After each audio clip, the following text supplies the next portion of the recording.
every single month I do a special video where we discuss topics that are outside of the realm of travel. History, food, architecture. Usually that is what Urbanist is about. But I offer these once a month Q&A specials, which I call philosophical chats, where you can literally ask me anything that you would like. Today we are hanging out in good old New York City, and I am so excited to chat with all of you today. But the first 10 minutes is going to be a short food segment, because what's better than having a good chat with some good food? So feel free to ask me any questions, but in about 10 minutes. First, I gotta show you a very important dish I have here. I'm so excited for this, deeply. Because there's the story of a great American president. Well, great in terms that he is definitely made into an icon in our history books. His name is Thomas Jefferson. And Thomas Jefferson went over to a trip to Italy. He was a lover of Europe. He loved learning about the Enlightenment ideas in Paris, and he loved learning about the banking systems and the various commerce that was happening in the Netherlands and also in the UK. But he also loved learning about food. Thomas Jefferson was a huge fan of food, and he went over to Italy during this trip. And according to various stories, he fell in love with a specific dish called macaroni, type of pasta. He fell in love so much with macaroni that he got his chef, which was a man by the last name of Hemmings, known as one of the best chefs in American history at that time. And unfortunately, he was indeed under his Thomas Jefferson's servitude, so he was indeed a slave, which is a sad part of that story. But to focus on the food element, Hemmings learned how to make this pasta, macaroni. So they brought over a machine to make macaroni a little bit easier, because this was the early kind of stages of pasta making machines. Brought it back over to the US, to Monticello, and they started making a new concoction using cheeses from America and incorporating them into the macaroni pasta. And they came up with macaroni and cheese. But the cheese was using American cheeses like cheddar. And they end up making this concoction right here. Classic good old mac and cheese. And it became a staple in American cuisine. This was served in the White House for many years while Thomas Jefferson was president. So we can thank Thomas Jefferson for one of the classic American dishes, it's mac and cheese. So in order to inaugurate going back to New York, I got myself a gigantic bowl of mac and cheese, but with a little spin on it. This mac and cheese is actually made with buffalo chicken. And I'll let you know the name of the place towards the end of my video. So do remind me. I'll remind you of the name of the place, but let me show you this mac and cheese, and then we'll get to the Q&A. So here is the mac and cheese. Let's zoom in. Let's get a good, not fresh out of freezer. No, this was actually made to order, George. Sometimes mac and cheese, of course, traditionally is made in a huge pan and then kind of served up throughout the day. In this case, no, they actually made this to order. The pasta and everything was made to order, just like you would have an Italian pasta. Look at this. Oh my God. Look at the cheesiness. Wow. Oh my God. I'm so excited. This is a classic American meal. And then in good American fashion, they gave us some blue cheese dip. I don't think I'm gonna need that, but maybe I'll try it. But look at that. Oh wow. Oh, that's hella cheesy. So this place makes it to order. I'll let everyone know the name of this place at the end of the broadcast, but let's try it out. I'm gonna get us a piece of chicken in here with some macaroni.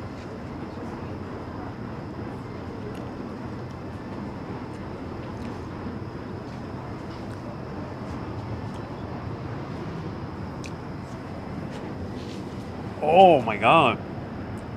That is a good mac and cheese. Ooh, that is the taste of America. Now, this has been an American cuisine, predates the Italian American population.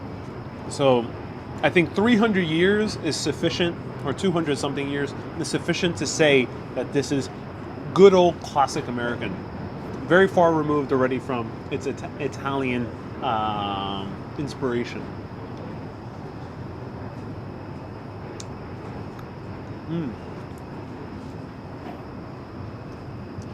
So, it's indeed very creamy. They add cream, something very typical American. Of course, the buffalo chicken, huge buffalo chicken slices. I'm glad that this is not spicy, because sometimes buffalo chicken can get very spicy. And buffalo chicken indeed is made with kind of like a sugary sauce. So of course, can't be American with if you don't have sugar in your pasta. The cheese itself is really good. It's a good quality cheddar cheese. They're not skimpy, and I think they mixed in with some type of white cheese, maybe a Gouda.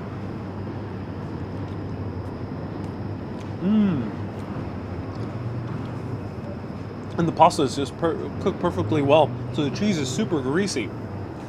Well, you bite into it, you just get that sauce and the cream and cheese. Just a bucket of greasiness in your mouth.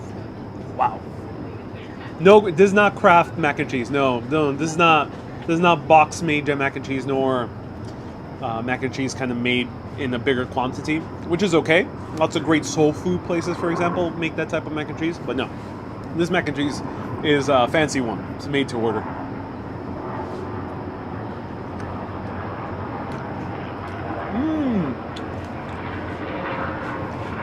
I haven't had a good mac and cheese in a while. Oh. And here's some mint lemonade to help digest all of this, because there's kind of a lot of milk, grease, and sugar. Wow. Okay. So, as I keep biting into this food, now feel free to ask me anything. I already had a travel Q&A, so I won't answer any. Let's go a little bit beyond travel. This is your opportunity to ask me literally anything else beyond travel. I usually always stick to history, food, and architecture, urbanism in the context of travel. But here you can ask me about anything. Of course, I'm not going to answer too personal questions, but feel free to ask me anything. And if I choose to answer it, we'll answer it. Doreen says, I just joined the chat. You haven't even asked this, but what was your favorite place this summer? Ooh, it's hard to pick, but the place that really blew me away by far is Santorini. Santorini just took my breath away. And then right behind it, what took my breath away was Capri in Italy. Those two places was utterly breathtaking, and I was as blown away by Lake Como. I wish I would spend more time, because Lake Como is as breathtaking as a Santorini, but I think you need just a little bit more time. Just a bit more time to enjoy it. Because I went to that town, Leno, and I saw these beautiful restaurants. And in Italy, dining is usually later at night, at 7:30 p.m.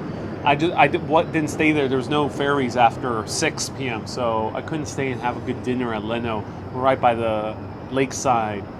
So I think Lake Como would have been interesting, but Santorini took my breath away. Someone asked me what's my favorite food. My favorite food right now is avocado toast.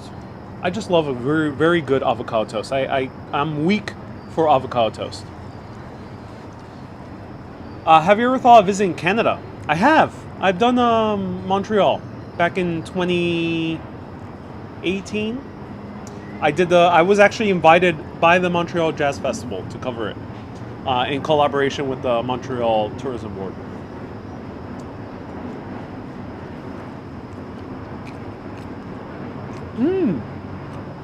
The chicken is fried. Oh, it's fried chicken. Fried chicken cutlet. That's good. Wow. Um, where will you be traveling next? Stay tuned. I'm a little bit frustrated because there's this threat of everything going to lockdown again, and I'm a bit frustrated by that because I was planning on going to Puerto Rico, but Puerto Rico now is going to semi lockdown, and businesses are forced to close at 5 p.m. It wouldn't be as easy to cover Puerto Rico if I can't show like things after 5 p.m. It's going to be such a pain. So that's the risk. And then Europe, it has the risk of going to lockdown again. And it's annoying. I really want to keep on traveling, but I'll do my best. The reason I'm annoyed is I wouldn't be annoyed just taking the risk. It's like if here in New York, this can go into lockdown at any moment. I can just go to New York, and I could just go to like Boston and Washington D.C. I'm not that frustrated within the U.S. The thing is, I don't have an unlimited budget. I don't have a gigantic budget. If I did, I wouldn't stress out potential lockdown. But since my budget is more limited at the moment, if there's a sudden lockdown out of nowhere, I end up losing a lot of my budget, and I can't get it fully back. So if I plan a trip to a place in Europe,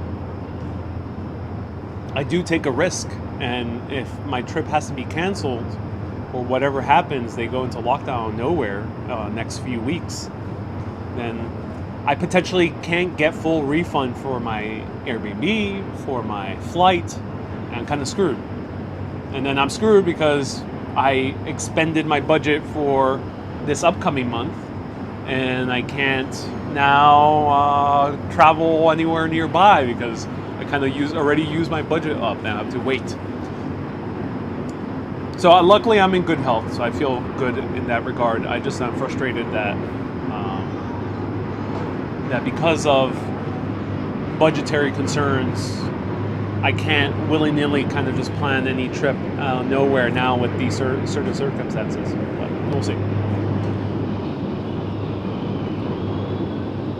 John, hey, nice to see you here. As much as I want you to come to Hawaii, numbers are very high here. I almost didn't want to come back. Oh, that sucks. Yeah, I heard Hawaii is another place that's going to intense lockdown again. And again, I'm so frustrated because I would have, in a heartbeat, gone to Hawaii. What do you like and don't like about Europe? Europe is like America. You can't just broadly say one thing to kind of cover the entire continent. Excuse me. But I will answer about Italy. Italy, it has immense beauty, wonderful, mind-blowing beauty, amazing food.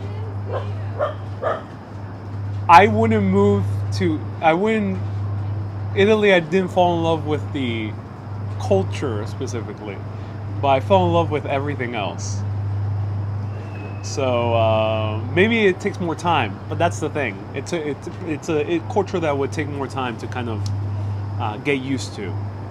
So that's one thing I loved about Italy. One thing I did not like about Italy.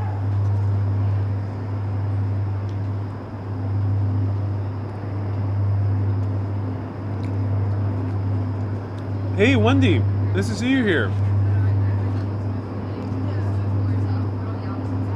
If you visit Ireland, visit County Mayo. It's beautiful. Been there recently. It's breathtaking. Let me know what's the situation in Ireland. But anyway, feel free to ask me anything beyond travel. Would you ever come to Australia? As I mentioned, whenever it opens in 2030, I'd love to go to Australia. Kay says, don't forget, FB is doubling stars this month. Yes, they are. They are indeed. Regardless, I'll find some type of travel to show you, regardless. Wendy says, you missed me. Oh, Wendy, thank you so much for tuning in again. With lockdowns, is it time for Wyoming? Asked Ron Hall. Well, maybe Wyoming is the best bet. Come to Bulgaria, says Radis. I'm curious about Bulgaria. It's not on the top of my list, but maybe one day I'll go to Sofia. Very curious about that city. Do you watch Ted Lasso? Asks Demi. No, I haven't watched Ted Lasso yet, but I've heard great things about it. Good to know about Italy. I still want to visit. Yeah, every culture bodes everyone differently. It means nothing personal. It's like people you meet that you're not gonna hang out with for hours. It shouldn't be personal. Like it's just different personalities. That's how I felt with Italian culture. This is just a personality. It's a very nice personality. I recognize its beauty and it has wonderful perks about it. But this is something I would not didn't kind of click with on a big level. When would you like to live, Italy or the U.S.? I would live in. I would not live in U.S. I love Italy, but I would not live in. I would not live in Italy. I love Italy, but I would not live there. Will you go to Ireland in the future? Ireland is definitely at the top of my list. Right now, the places I would live outside of the U.S. is Paris and London. Two places I would live outside. Boston. Maybe Boston. Boston, I kind of fell in love with Boston. It was a nice city. Welcome home. Yet you came back to the last of Hurricane Ida. Did you experience any flooding? Luckily, no. No flooding on my end. My heart goes out to anyone who did. I know it's tough.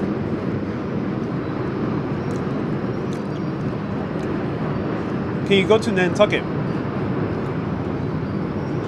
Maybe, yeah. I would love to. I've always been curious about Nantucket. It's actually where Macy's got started. The famous chain that is famous for starting in New York actually got the man who started it, R.H. Macy, started in Nantucket. And Nantucket has actually a few New York connections, which makes it a very interesting place. And also, it's a place of very important American history.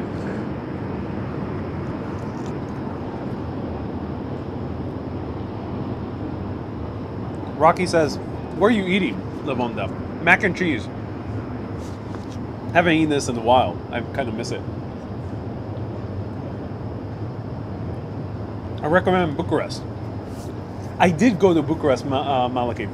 I did. I fell in love with Bucharest. It's a gorgeous city. Gorgeous, gorgeous city. What about the Seven Wonders of the World? Again, the Seven Wonders of the World are a bit tough because they're located. Some of them are located in countries that are experiencing political upheaval. So I would love to visit the Seven Wonders of the World, but those are a bit tough, Janelle. Maine is beautiful too. I've also covered Maine. I did love Maine. I went there for a week. I actually collaborated with the tourism board there, in the Mid-Coast specifically. So I did Rockland and I did Belfast. Those are the two main cities I went to. I fell in love with Maine. It was a great, great, great place. Definitely one of the top places to visit in the U.S. Dean says Berlin, you must. Indeed. Yeah. Hey now, Vietnam. Favorite musical band? Ooh, great question. I have a bunch of favorites. My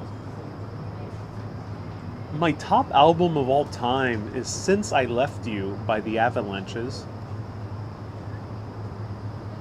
It's my number one album of all time. But in terms of band, a band that I've been listening to a whole lot now recently is Passion Pit. Absolutely love those guys. The album that they released in 2009, which I think is called The Reeling. I forgot the name of the album, but it's the album with the song The Reeling. What's the most fascinating thing you learned on your European tour? Ooh, that's a good question. This is a good question. I don't know.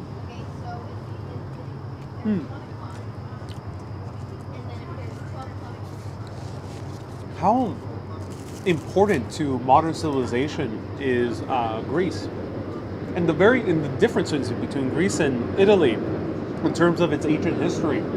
They have very different personalities. The Acropolis, they didn't even have the name of Pericles on it, who built it. A lot of Greek structures were the same. You don't know who built it. It's not because it was lost in time. It's because they didn't even bother writing down their names. They didn't see themselves like that. But as opposed to Rome Colosseum was named after the very people who built it, the Flavian dynasty. So they have very different personalities, and Rome was kind of like if we were to compare it to like TV, Greece was kind of a melodrama that is on primetime TV, and ancient Roman history was like a Breaking Bad type of show. Everything. There's so many dramatic things that happen all the time. But Greece wasn't so heavy with drama. It was more kind of more bigger stories, but not so many individual stories. Do you dream of Santorini? I have not dreamed of Santorini. I have dreamt a lot of Lake Como. John, that's a great question. I've dreamt a lot. The past 2 days, I've been dreaming in Lake Como. Like, I've been going around to the small towns. I dreamt like I made more videos there. Are there any foods you tried in Europe that you will miss here in New York? Asked Chris. I would miss a great carbonara. In this place, I'll tell you at the end where I'm at. They were selling carbonara, but the carbonara had cream on the menu. Which, if I'm gonna have a creamy pasta, I might as well have a mac and cheese.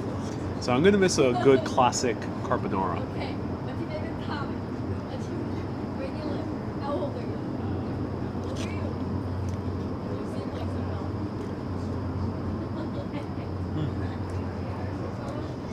Nancy asked, did you overpack?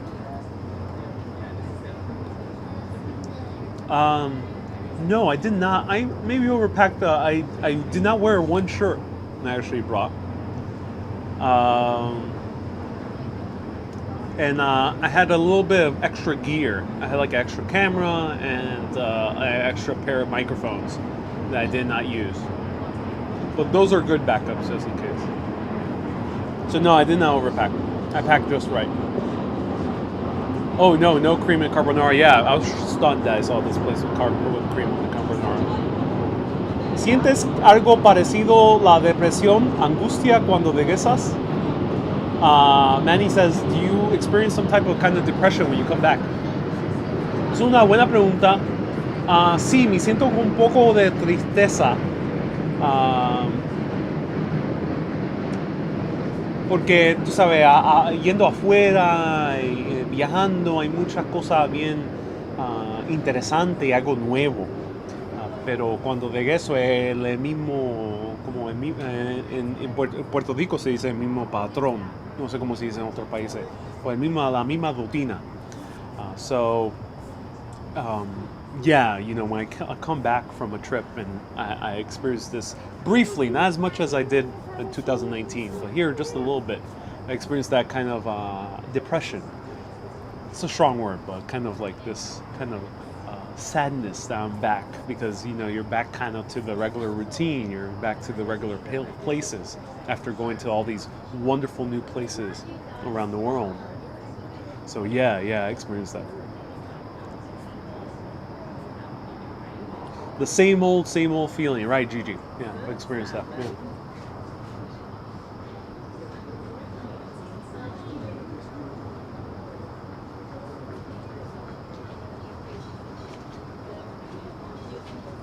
Any food in Europe you swear would not have again? What did I have? You know, in Italy, I was hard pressed to find food that I did not like. In Greece too. I did not encounter anything in Greece I think that I hated, aside from poor attempts at American food, which is okay because, you know, you're in Greece. I'm not going to expect the best American food. No, I did not experience anything in either Italy or Greece that I would not have again. Though in all of Europe, in Finland, they eat black licorice, and I actually tried it on the live video when I visited Finland back in 2017. I will never have that again. Black licorice is probably one of the worst, strongest things I've ever tried in my life. It's crazy. I cannot fathom eating black licorice again. But yeah, luckily in Italy, nothing terrible.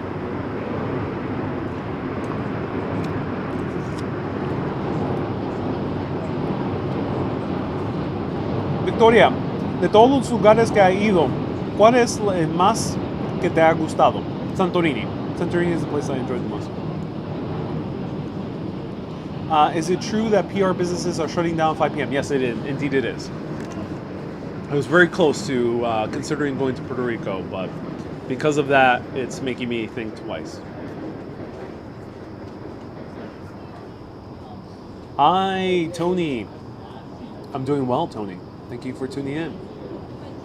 You're watching from Sydney. Thank you so much for tuning in from Sydney. New York. Your family? Stop this, indeed. Yeah, they did.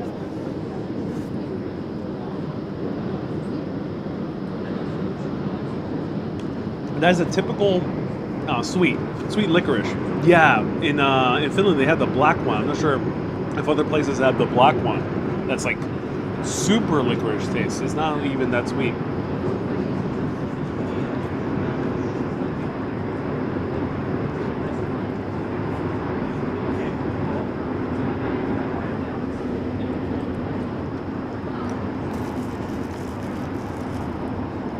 Gwendolyn says, "Oh no, I'm going to Puerto Rico next week." Oh, you already booked your trip? Yeah. Well, luckily, at least it seems like businesses are going to be open just until 5. Is New York going to lockdown? Possibly. Says Tanya. I hope not. I really don't. I really do hope not. I would say in the U.S. the chances are low. I don't think the U.S. would go into lockdown again. But I think the chances are higher for Europe. And like Hawaii and Puerto Rico, I think the chances are high. But I doubt New York or California is going to go to lockdown. Definitely not the other smaller states. Would you bring a non-verbal friend on your travels? Adam, what do you mean? Do you mean having a friend that doesn't chat too much? Then I don't know. I don't get along usually with people who are very quiet. I always find it a bit frustrating hanging out with someone who's super quiet. But if you mean someone who accompanies me on the trip and doesn't appear on videos,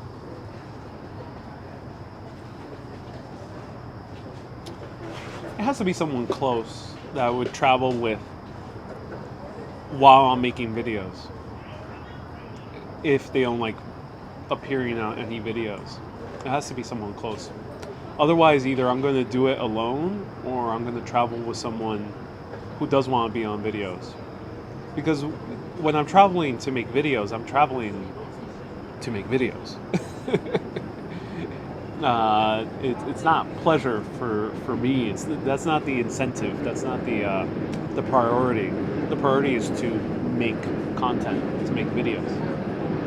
So if I hang out with someone who doesn't like to be on camera, and also they have the expectation to hang out with me, it probably won't work out.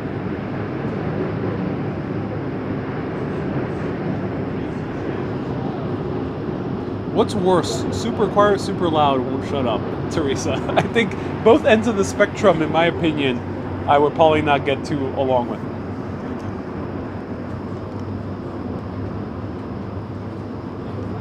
partner should be on the same bandwidth. I agree, Maria. I agree. Yeah. I cannot fathom myself to be with a partner who doesn't like a camera. I just can't. Doesn't mean I would expect them to be on it all the time. I just can't. Italy's so romantic. Did you not fall in love in Italy? I did not. As I mentioned, I did not click with the Italian culture. I love the country, but I did not click with the culture.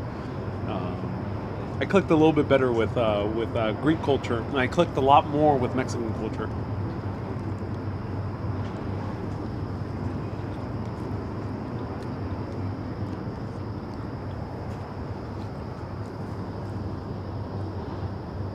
Jen says, damn, I'm the quiet type. No worries. Be who you want to be. Welcome back. Your food looks delish. It is delish. It's very cheesy. This is a big plate.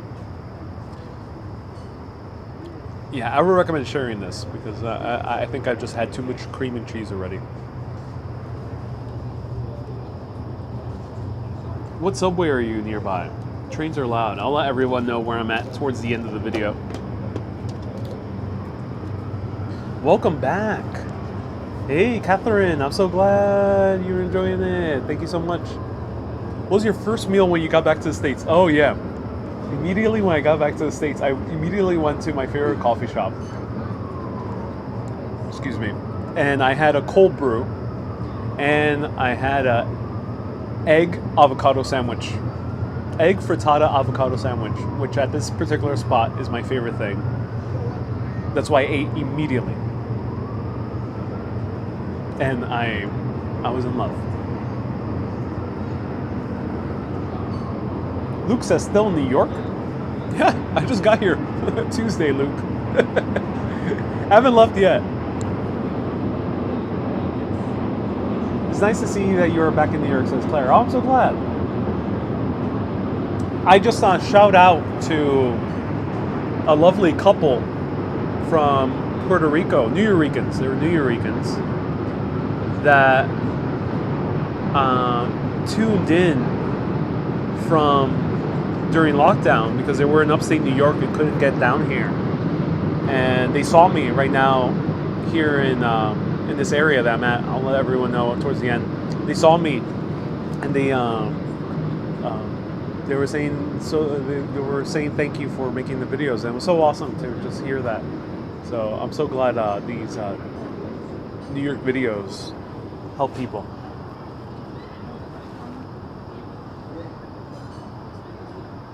My family came home from Italy and had to have a cheeseburger. Yeah, I can feel that. Will you travel with someone who hates the new Spider-Man, says George.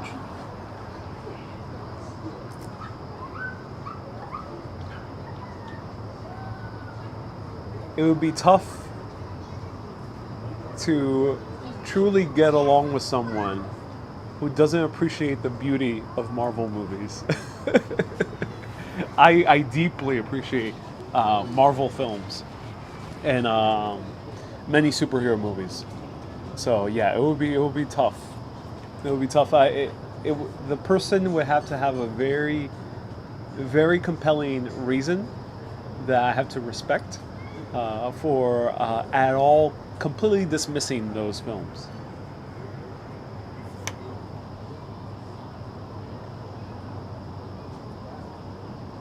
Have you kept in touch with the group of travelers who invited you to the table in Grace? Maisie, I kept in touch with one of them, a woman who is the she's actually a popular singer from Romania, which I found. Yeah, we added each other on Instagram, so we're following each other.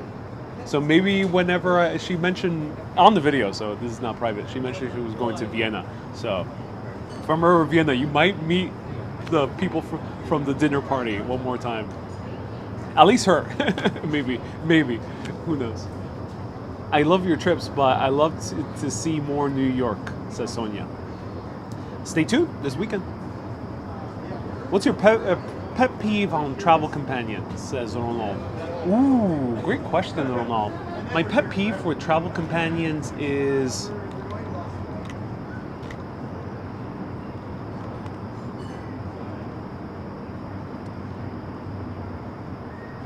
I don't like people who make an intense itinerary. I just don't get along with that, so I don't like um, being super regimented when traveling.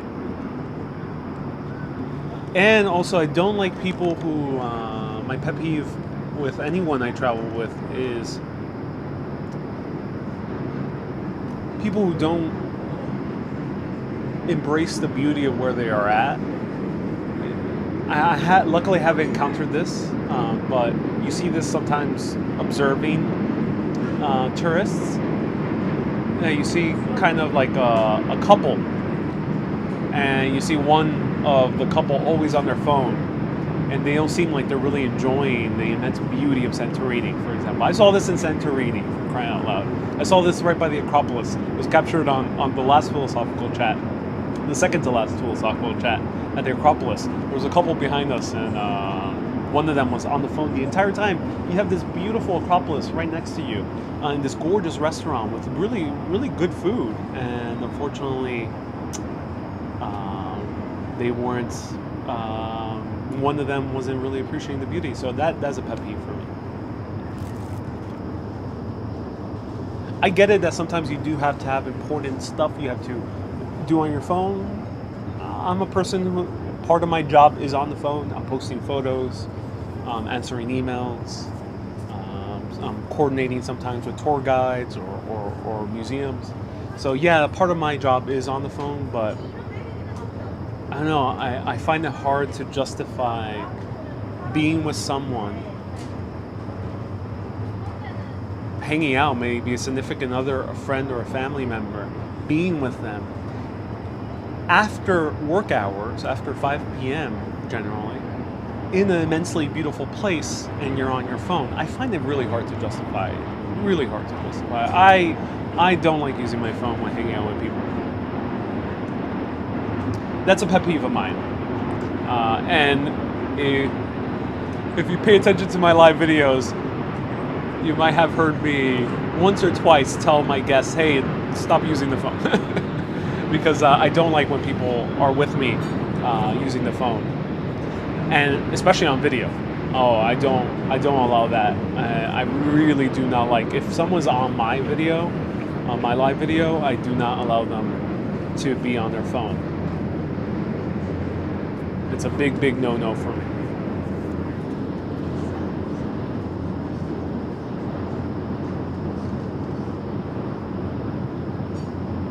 Are you allowed to research the beautiful place you're sitting in on your phone? Says Andrew. What do you mean, Andrew? Do I research the places as I'm walking around on my secondary phone? No, I tend not to do that. It happens very rarely. So the majority of the time,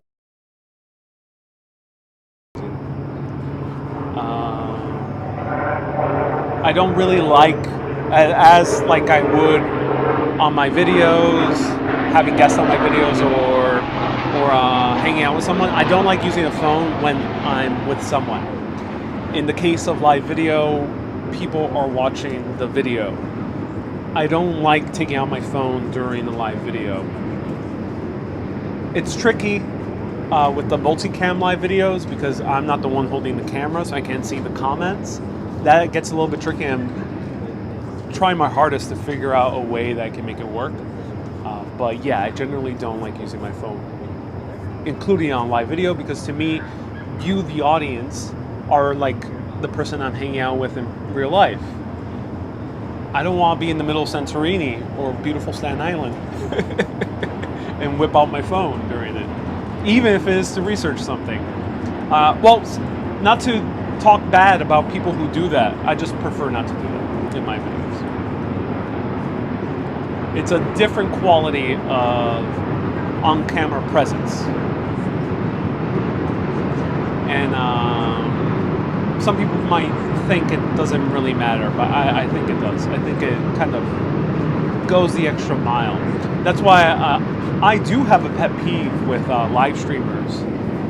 Not the walker ones, but the the ones that chat on Twitch, they do like super long live streams, like 6-7 hours, and huge parts of the or TikTok live streamers, huge parts of those live streams, they're taking out their phone and they're kind of just browsing on their phone as people are there live. It's just why? Why make a live video about that?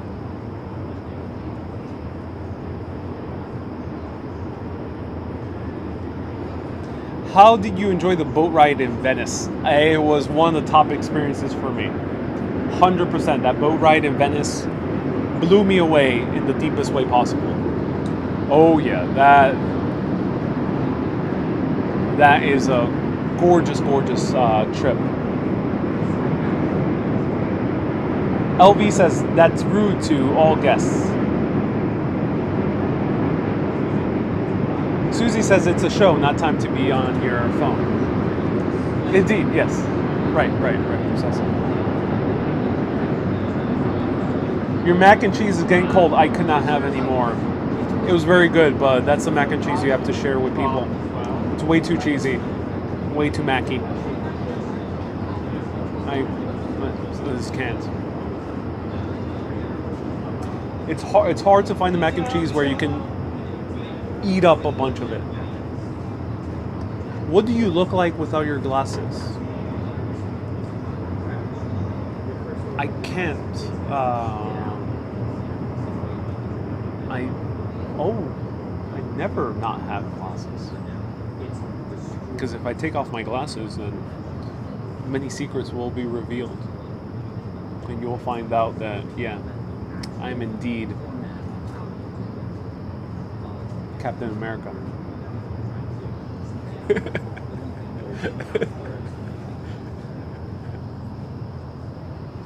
Alright. You guys want to see me without my glasses? Let me know. Superman says Mater.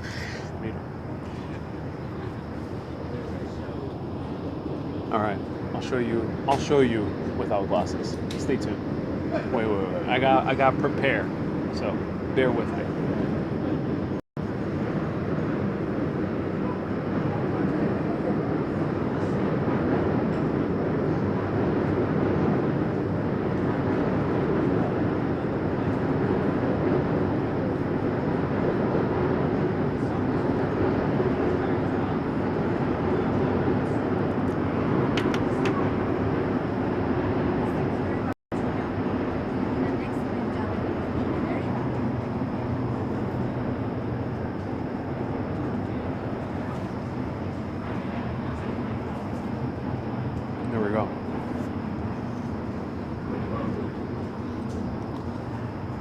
Me without glasses.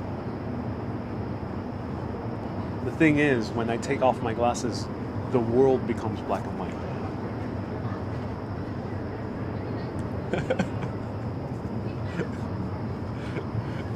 So I can't read your comments now because these glasses are indeed prescription, so I can't read your comments at the moment. So just assume that all of you are saying very, very wonderful things about my appearance without glasses. I'm just assuming that all of you are writing odes to how beautiful I look without glasses. So thank you so much. All right, I'll do the normal color version. There we go.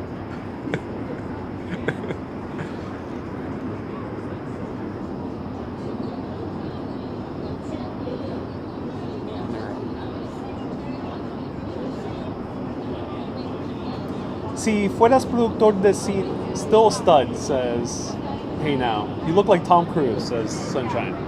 I do.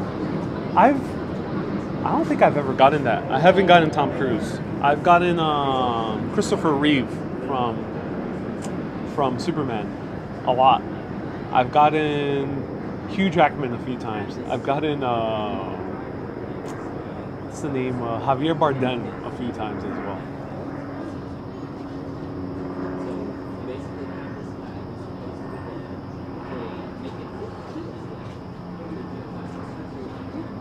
I love the Venice tour. I'm in love with Venice. There's so much history there.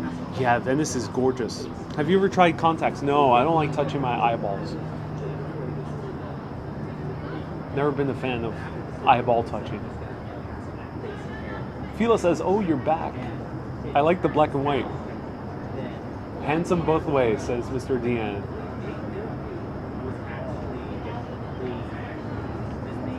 Trisha says, "Okay, guys, time to write how you really feel. Would you consider contacts? I love the glasses, but maybe I don't like touching my eyeballs, Tammany."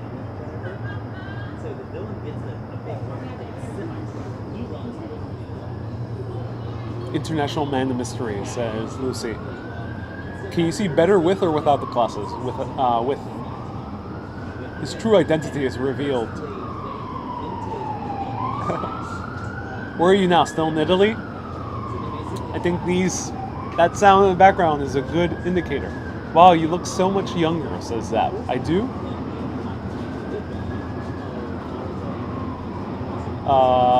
In which country am I at?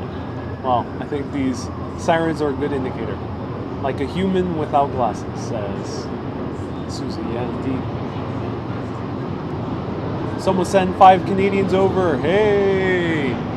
G Corb, thank you so much for the 5 Canadians and for the coffee fund. I might take up on that coffee offer soon. Stay tuned. Thank you so much for the coffee fund. I like live streaming Venice. I stayed in Mestre and I caught the public transport to Venice. Says Cody. Yeah, it's a good one. Someone should invent prescription sunglasses. That's exactly what I use, yeah. They already exist.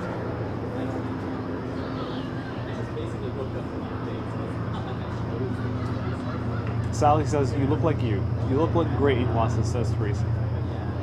Always handsome, but most of all, always a gentleman, says Eliza. Oh, thank you so much, Eliza.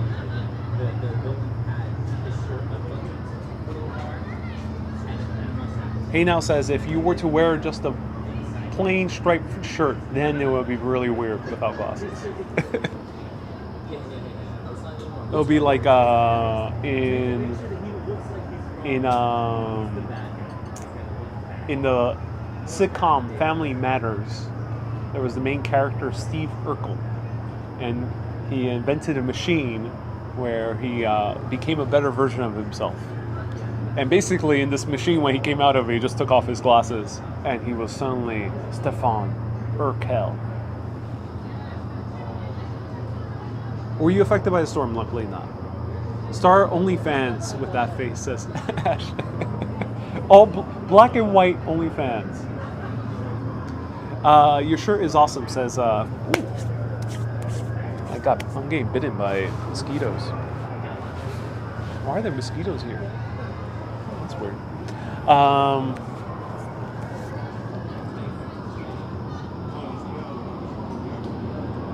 The rat synchronized swimming in the subway during the flood. Did you see it? Yeah, I saw the rats swimming in the flood. It was very funny. Very funny. They do good swimming. When are you going to be? Where are you going for the next adventure? Oh, I don't know yet. Wendy says, you're so handsome. Thank you so much. Mosquitoes love mac and cheese. Maybe. I'm getting bitten by a few of them.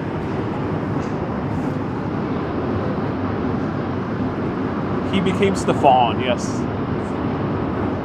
Seriously, if you wore a black muscle t-shirt and took your glasses off, you could walk around unrecognized. Indeed I can. You ever wondered why Jack Nicholson wears sunglasses all the time? I'm not sure if he's actually said this, but a lot of people believe that the reason he wears sunglasses all the time isn't because he has some type of eye condition, like Bono. Bono actually has an eye condition. But the reason he does is because he wants to maintain that kind of anonymity. And when he's around in public and he's not wearing the sunglasses, people literally don't tell. They don't realize it's not him. It's kind of that. It's like that Clark Kent effect. You just get so used to someone always wearing glasses that if you see them randomly, out of context, you don't know, you're not thinking about them. You see them out of context, without glasses, then suddenly, boom, you don't recognize them. So that's exactly what I'm doing. So you're gonna, when I blow up on the mainstream from world famous BBC production. You're gonna see me in the middle of the street wearing a black muscle tee without glasses, and you'll be like, "Oh, that guy kind of looks like Ariel," but it isn't him. It isn't him.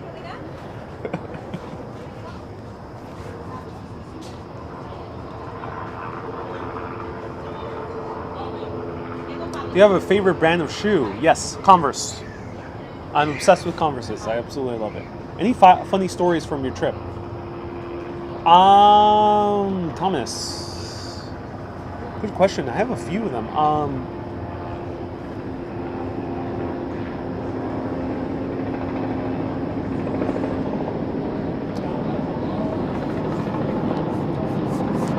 It's a good story I can tell you.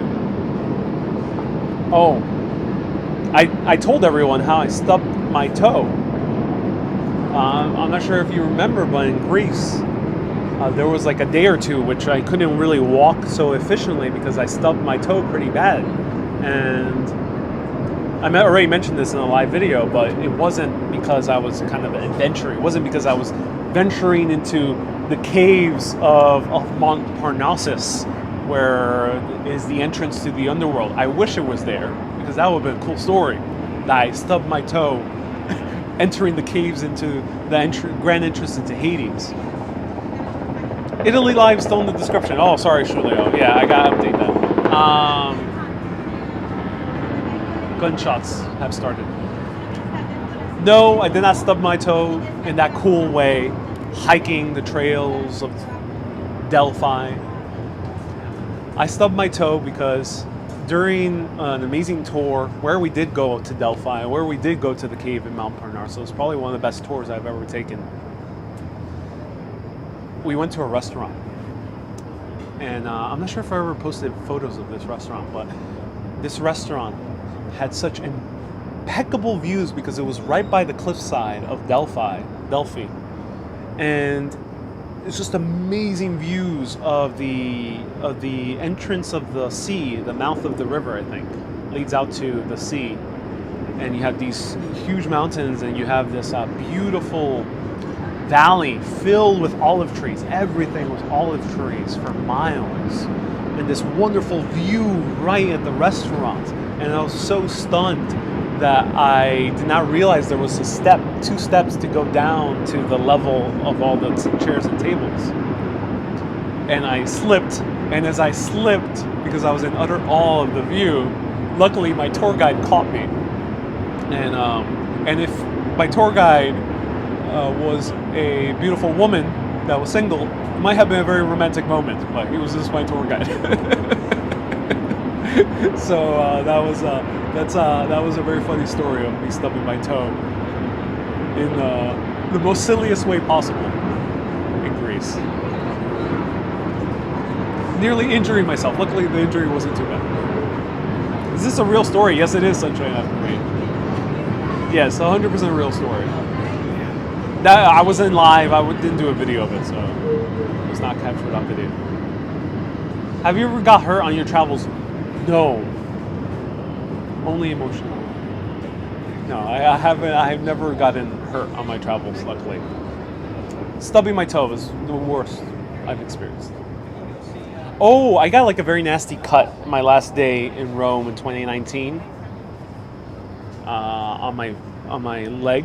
But luckily it wasn't anything that required that much care. I just needed to use a lot of bandages. Did your package arrive to New York? Yeah, it did. It arrived before I got here.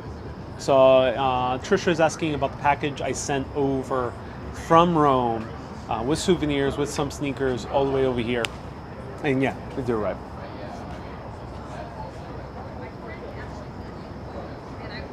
Great memory minus the pain, said Susan. Yeah, it was a great memory. It luckily healed like in 2 days. Did you see the fire in Milan? Yeah, so Tammany is referring to the huge fire that we actually saw in my very last video in Milan at the rooftop. There was a massive plume of black smoke. It was actually an entire condominium went up in flames. Luckily, no one got hurt. €60, Hisami, was €100. €100. Yeah, crazy expensive. And it did arrive in one box. Yeah, it was very well packed. It was at a chain of mail stores called Mailboxes, etc. Tammany says it looked horrible. What are you referring to, Tammany? Oh yeah. Luckily, no one was hurt. The building, of course, wasn't savable. I think the building couldn't be saved, but no one was hurt. Hassan says, Ariel, I'm a fan from Morocco. You have to come here and try some amazing Moroccan food. Right now, in New York, one of my favorite restaurants is a Moroccan place called Cafe Mogador. And I love Moroccan food. Great thing about New York is that you can try food from everywhere. I love it. I can't wait to go to Morocco and have the amazing rice, some amazing lamb dishes. Ooh, the bread. Morocco is actually one of the oldest bread countries in the world, so I can't wait to go. So the helicopters are flying overhead. It's my time to go, because they already found me. So no, I'm joking. There are helicopters overhead, but I'll stick around for a little bit longer. Where would you go in a heartbeat right now, says Camilla. Ooh, great question. At this very moment in time, if I could go anywhere and there was no lockdowns in place, I would say number one place I would go right now is Edinburgh. Edinburgh, Scotland. It's the number one place I would go.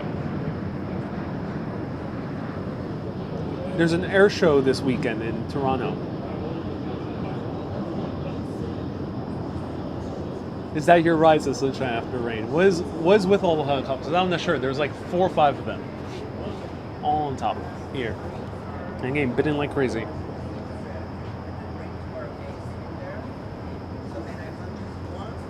I gotta move.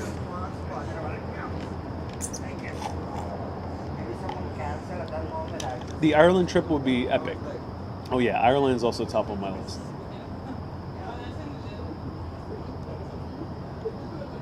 Me too. If we are sharing time, let's share our time. Yes. If people could let Catherine know to press the live button on YT. Ariel just popping in to say hi. Can you go anywhere that doesn't require a mask or no?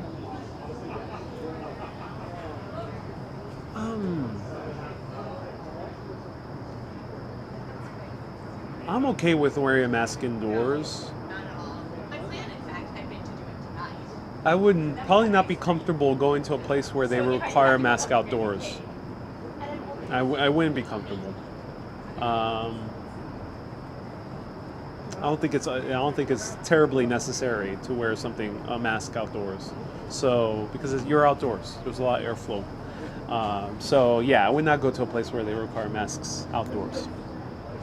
Also, I'm making videos. I already did many months worth of videos where I wear a mask outdoors. I want to make videos where people can see my face. So no, I would not go to a country where they require masks outdoors. Indoors, I don't mind. Ariel, how's the subway system? I took the subway. It was smooth. I don't know fully, Sally, but I heard that some stops are in very bad repair. Are you getting the holiday blues? Says Tanya. A little bit, yes.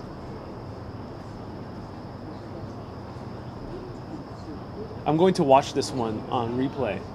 The storm created many puddles for those mosquitoes. I think that might be the issue. Yeah, I think that might be the reason.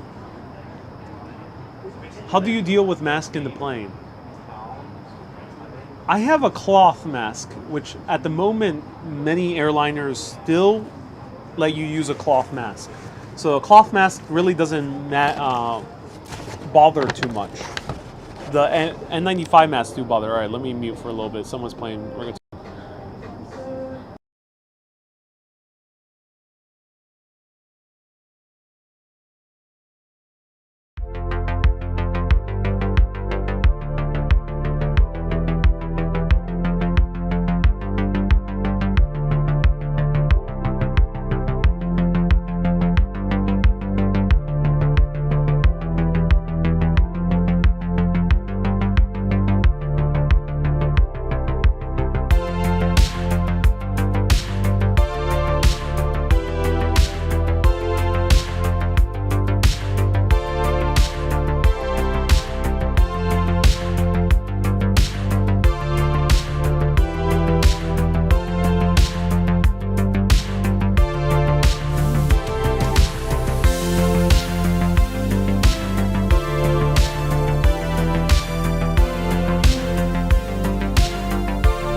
Susie asked if I can visit anywhere in Puerto Rico, where would I go?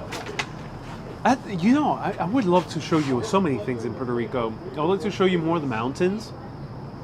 I would like to try to show a proper lechon from Puerto Rico.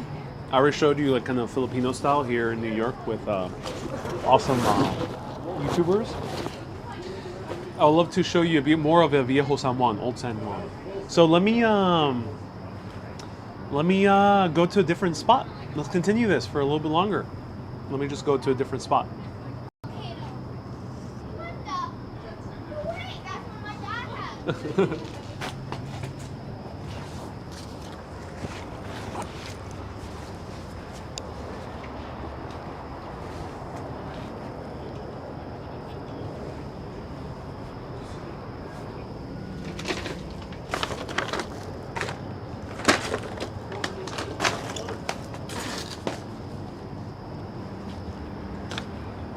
All right. Yeah. Got bitten like crazy here.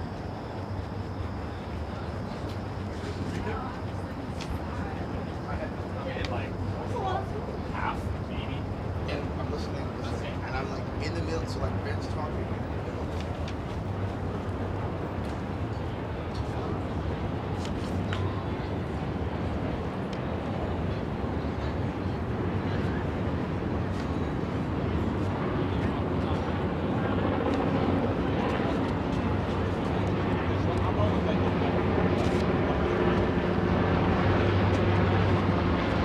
Catherine says, "Wow, Ariel, you're super informative and professional, yet so laid back and fun. Good thing you got going here. Love how you are yourself. Plus, you're a real cutie." Oh, thank you so much. Thank you so much, Catherine.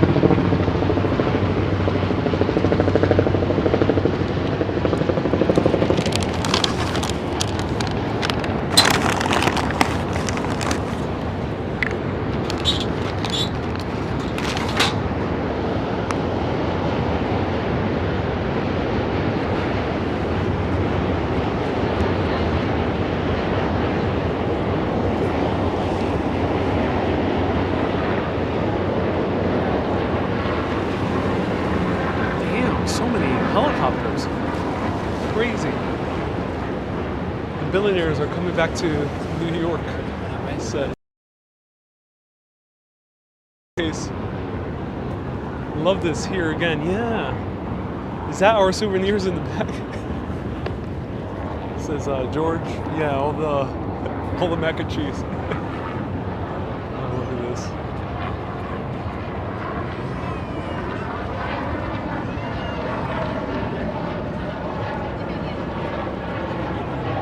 Andrew says, I think as an Aussie I did well picking Dumbo. Yes, if you came to Dumbo, yeah, great job.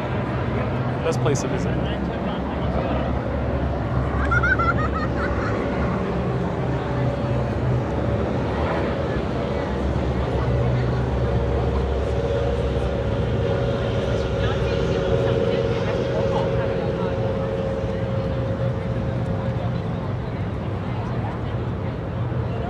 Susie says, I've really missed your lives from New York. Oh, I'm so glad, Susie. I can show you New York again. Adam, did I check the weather before coming to New York? No, I did not. No, I did not. I don't check the weather too often. Unless if, to see if I need an umbrella for the day.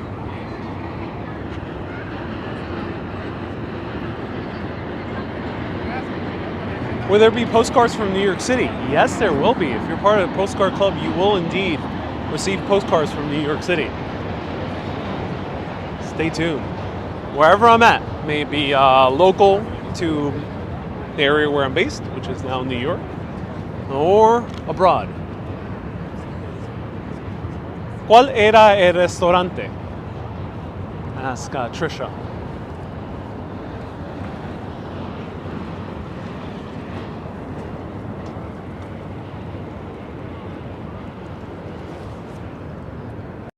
So the place I went to was Jacob's Pickles. Jacob's Pickles in the Timeout Market. Timeout Market. Great mac and cheese. Pretty heavy. I would recommend coming with a friend to share that mac and cheese. Otherwise, they also have a great like fried chicken sandwich where you can get the mac and cheese as a side order, which which also I think it would be a better recommendation. So Jacob's Pickles at the Timeout Market. I've actually featured it before for a brunch video. Do I like Cardi B? I don't listen too much to her, but I gotta admit her music is really catchy. It's very profane. But I have those lyrics, those very profane lyrics in my mind. Keep playing over again because in TikTok, a lot of people use Cardi B's music for their TikToks. Oh, here we have wine. I think there was some type of fire or something like that.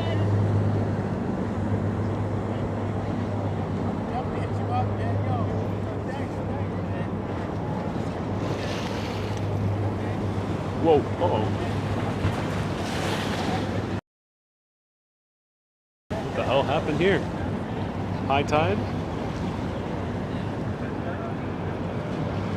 Do I like Fleetwood Mac, says Dwayne. I mean, one of the best songs ever made in the history of mankind is Dreams. Dreams by Fleetwood Mac.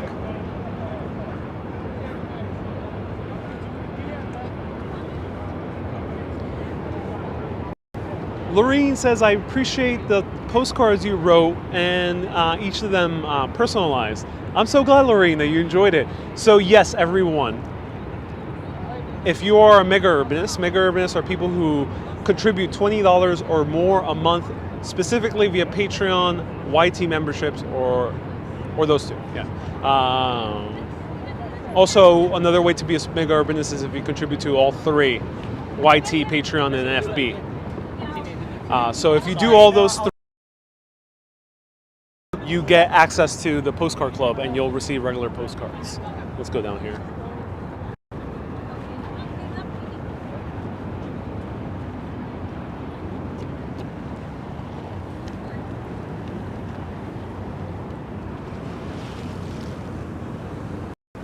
So yeah, you get to be members of the postcard club and get regular postcards, including ones of, right now I'm in New York City, so you're gonna get ones of New York City. Urbanist, would you ever go to Jamaica? Jamaica, Queens? Maybe one day. Jamaica, the country, I would love to. I'm very interested in Jamaica, especially learning about Blue Mountain coffee. It would be really, really interesting. Wendy says, can we beg one off of you? No begging, only available for mega urbanists for the postcard club. And Mel says, wow, yes indeed, it's wow, beautiful views. Wow indeed. Let me see if a place I can settle down is not next to a horde of mosquitoes. Well, you go to South Africa. South Africa's going through some tough times right now. So it'll be hard to just casually show you South Africa at the moment. But whenever it gets safer again, it seems like such a beautiful place to visit.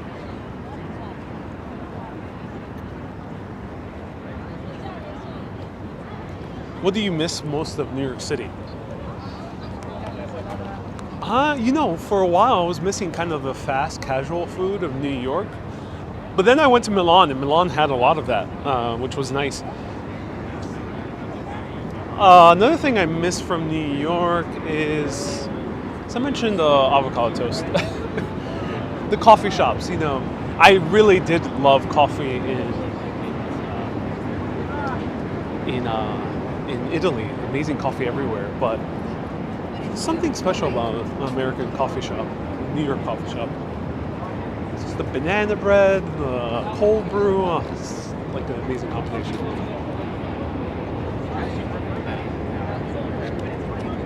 Is it dangerous to live stream here? Will your camera get jacked? No, it is not dangerous to live stream in New York. Not at all. At least in many parts of New York. Definitely not in this area. How about your burrito? Oh yeah, sunshine. Oh yeah, good burritos. I did not miss it too much because I just have so many. but yeah, burritos are amazing.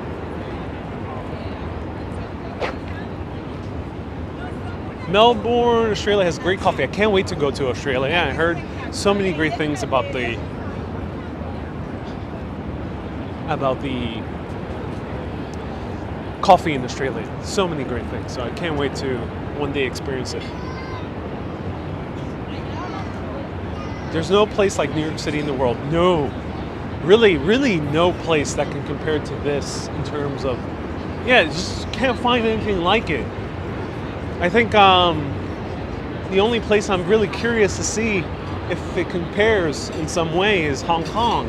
Because Hong Kong is also built on a chain of islands, and it is as dense as New York, with as many skyscrapers or more skyscrapers. But I think beyond Hong Kong, you'd be hard pressed to find something like this. London is, I think, the only city in Europe that comes somewhat close. But not even, because London has still far fewer skyscrapers than New York. Also, there's not these big bridges in London because the Thames is much shorter, much less wider. How many bridges are there? Can you name them, says Axel? There's 22 bridges? 22?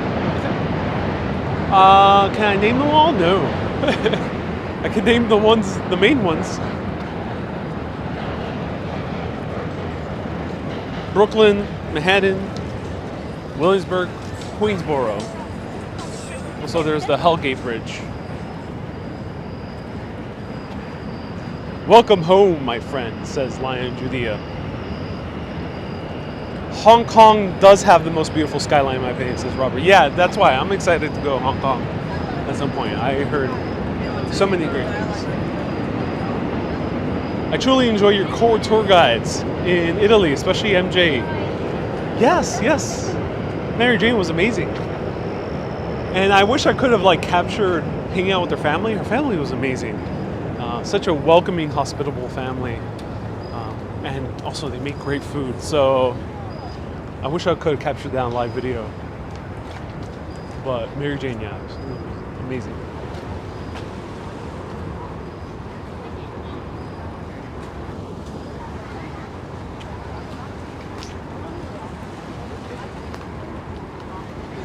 ¿Extraña la ciudad de Nueva York, Adam?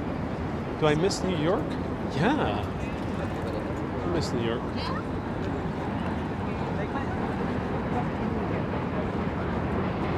Can you please point the camera towards the stained glass tower that's lit?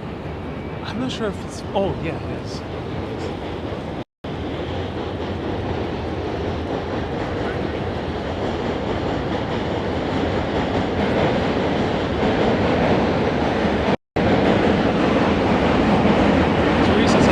Postcard. Teresa, you have to be a mega urbanist. $20 a month or more on Patreon or YT, or a triple member on the 3 sites.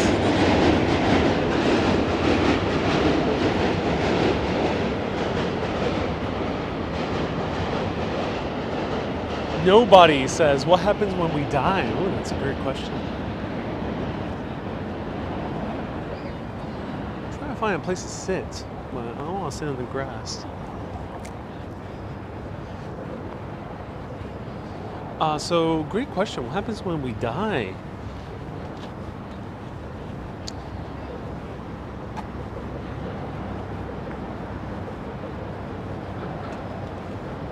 My intuition,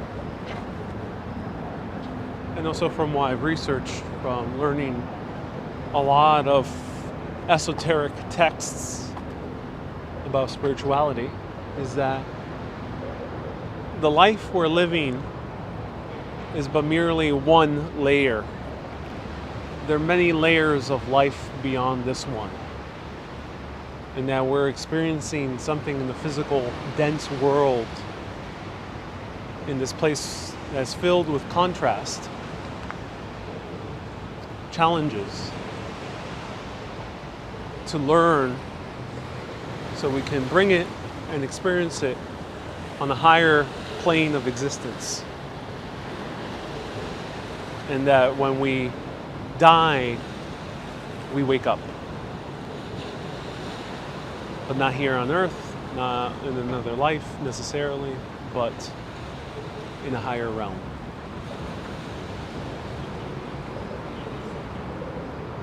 Almost like waking up, almost like a video game. When it's game over, you realize, oh, you are in your living room. Or a movie. When the movie ends, you realize the lights come on the movie theater, and you realize, oh, wait, yes, I am not Spider-Man. But I am indeed in the movie theater. Let me see where I can go. Where can I go? I wish there were more chairs here, but it's not that many chairs.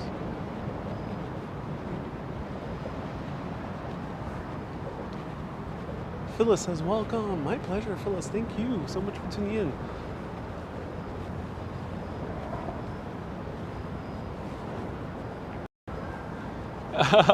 Someone says, plane of higher existence? What are you talking about? This is the philosophical chat. So I'm glad someone finally asked something interesting.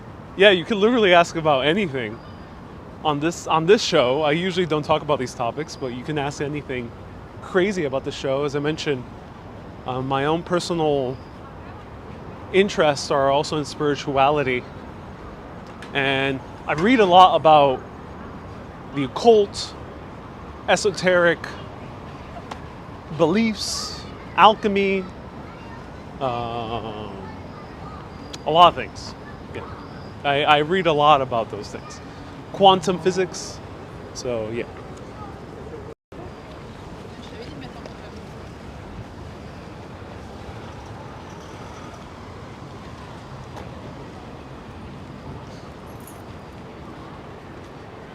I like these chats, Ariel. You should do more of them. Well, the show is about history, food, and culture. And that's why I only do it once a month. Axie says, quantum physics, yes. Ashley says, nerd stuff. Indeed, Ashley. I'm a gigantic nerd. You never knew, Ashley? You just found out now? Oh my God, Ashley. I hate to break it to you, Ashley, but yes, I am indeed a nerd. Cue the music.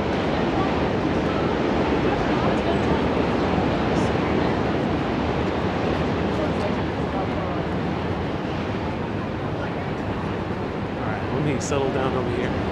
Bear with me.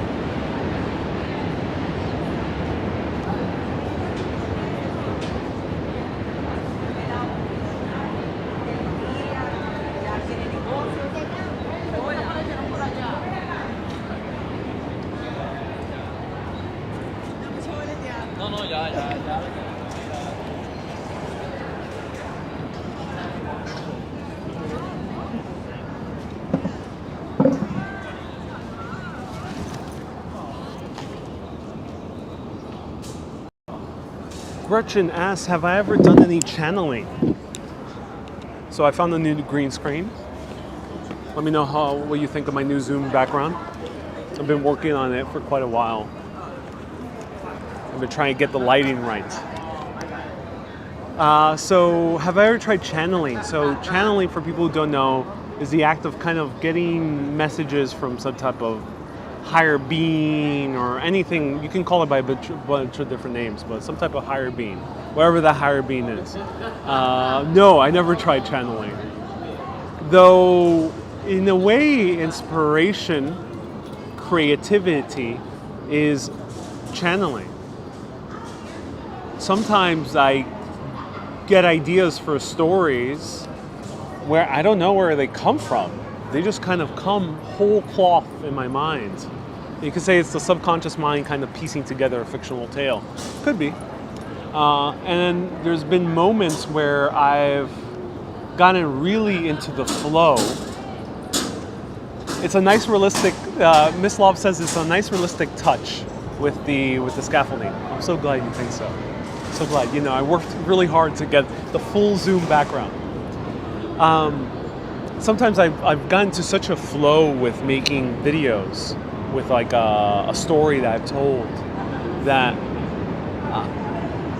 details of the story pop into my mind where I swear I did not research it. And I didn't make it up because I confirmed it afterwards. Like, oh yeah, this was a detail of the story I thought I did not learn about, and somehow when I was such in the flow that it just came out of me. That has happened to me a few times where I'm like, whoa, where did that come from? I didn't know that I researched all this in depth. So, yeah. The people in the background are actually moving. Yeah, well, it's it took quite a while to work this background, so I had to render all the people walking through. Hey, great to see you back in New York. I love your Q&A. What about the simulation hypothesis? Oh, you mean what Elon Musk talks about? So Elon Musk, as many of you know, is one of the richest men in the world, made Tesla. He's a man who believes that we are actually living in a simulation,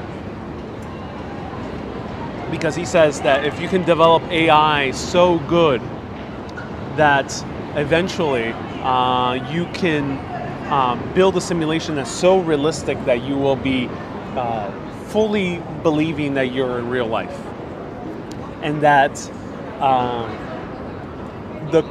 the layers can keep on continuing, that in that simulation you build AI so good that you end up making a simulation inside the simulation where you believe that's real, and so on and so forth into infinity.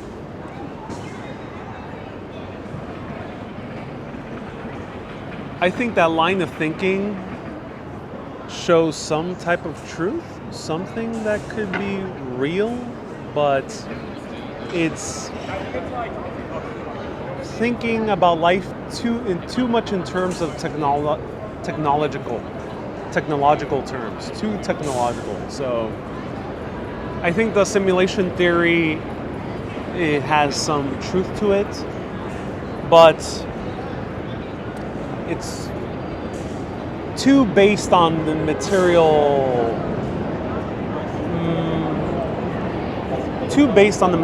world, too based in physicality. There's more than technology in this world. There are things that are still not understood by our current science. And if you think everything is understood by science, then you're kind of limiting yourself, because even just 4 or 5 years ago, they found out that there's gravitational waves, that potentially data can be sent through utilizing the force of gravity. We just found out about that like 3 or 4 years ago. We had no clue that existed many years ago. So that kind of is interesting, where there's so much more to learn about our universe or about reality beyond just whatever we have written down in science at the moment. Think about history. About 60, 70 years ago, people in Mexico literally thought that Palenque in southern Mexico was a weird-shaped hill. They thought there was weird-shaped hills all around the area of Mexico, in the Yucatan Peninsula. And look what happened. They end up digging into these weird-shaped hills about 70, 80 years ago, back in the 1950s and 60s, and they found out these were Incan pyramids. So the impression of the people from that local region was that these were hills for centuries. Since the Spaniards, they thought they were just hills. And then they find out that they are actual pyramids. And now people are visiting Palenque and these other pyramids, Tikal, for a few decades. And they become very big tourist experiences. So, if you think that we have discovered everything, I think that is a rather boring life to live. Because even in history, there's way more things to discover. Hey, C. Horton sends a $20 super chat. Here's to your Ireland trip. And when you get time, The Pilgrimage by Paulo Coelho. I love Paulo Coelho. I've read many of his books. So I'll look into The Pilgrimage. I'm not sure if I've ever read The Pilgrimage, but I'll look into it. That's so cool. Mel says, do you believe in love? Do you believe in love? Life after love? Like the Cher song, do you believe in life after love? Do I believe in love? Indeed, I do believe in love. I think the world is built around love. Even our very atoms are bonded by an attraction. That attraction, you can say it's cold, hard, magnetic attraction, cold, hard electricity, or a physical bonding. You could say that, but I think that is the very premise of love. Things come together in our universe. And now they're putting away the chairs. They put away the chairs too early here.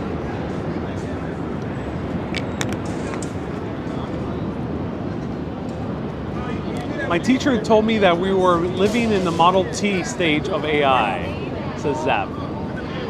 Yeah, AI is just beginning. What we do with it is, I'm not sure. Do you have interests of urban planning, says Adam? Adam, I think it should be evident from my videos that I really love urbanism and urban planning. Yes, I do. I've loved urban planning since I was a little kid and played games like SimCity and Railroad Tycoon. I love those games. So I've been into urban planning for quite a while. George says, I wonder what was in that mac and cheese. What was your favorite part of Italy? Venice and Lake Como. Do you believe we can fast forward this? Let's see. Do you believe we can fast forward this video and transcend you to another location, says NYC Cherry Grove? Some things are a little bit harder to do than others. Do you believe in love? Oh, someone asked that. No. Yes, I believe in love.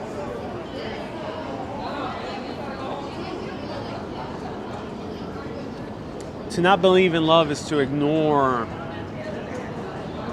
hundreds of years of powerful literature, to ignore some of the best songs ever made in music. To not believe in love is to ignore some of the greatest spiritual teachings on this earth. Isn't it evident that love exists everywhere? Will you ever go to Greece, says Lisa. Will I ever go to Greece? I'm not sure, Lisa. I'm not sure if I'll ever go to Greece. I don't know. Should I go to Greece? Should I go to maybe Athens, Santorini, Thessaloniki?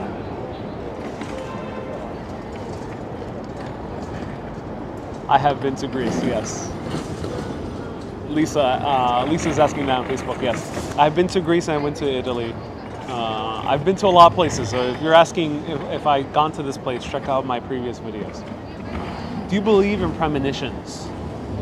Ooh, I believe that I believe in strong intuition. I don't think anyone can accurately predict the future, but I think you can intuit something that may happen. Our minds are powerful things, and we can sometimes intuit a strong possibility. Shaky Dave says, I think he's been to New York City. The way I feel at the moment, I think love is an illusion between two fools. K, that says K. Indeed, K. So, if love is an illusion between two fools, then be a fool.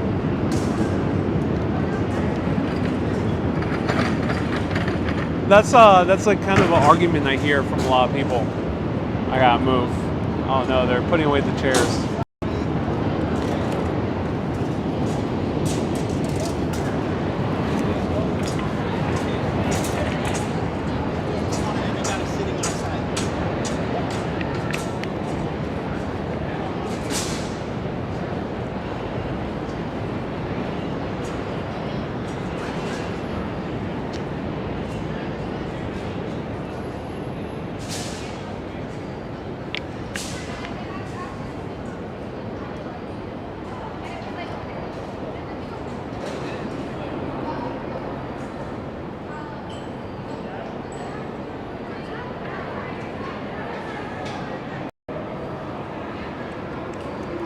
So sad that they put away the chairs so soon.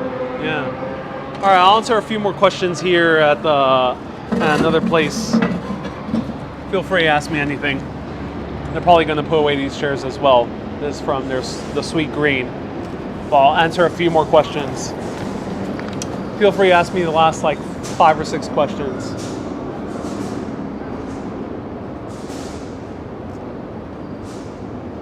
Do you have deja vu in Italy?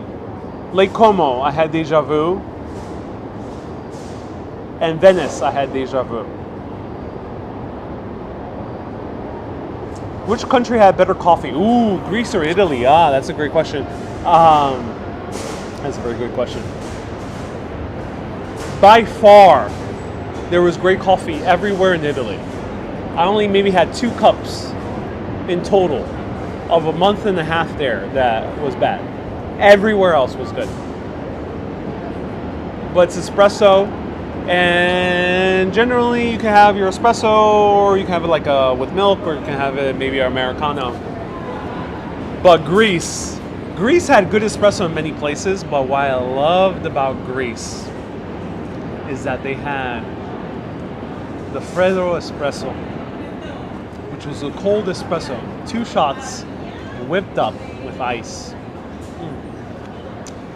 I love cold coffee. I appreciate coffee hot, but there's something about cold coffee that you can just sit down. You don't need to worry about getting cool. You can just enjoy the coffee and take your time with it. So I really love cold coffee. And I really appreciated Greece for having kind of a different cold coffee culture from what we have here in New York, which is cold brew. And cold brew is almost like filter coffee comparing to espresso. Cold brew tastes more lighter, more brighter, and espresso more foamy, more thicker. Well, same thing with Freddo espresso. So I love Freddo espresso. Oh my God, it was so good. What's the best cold coffee in New York? That's hard to list.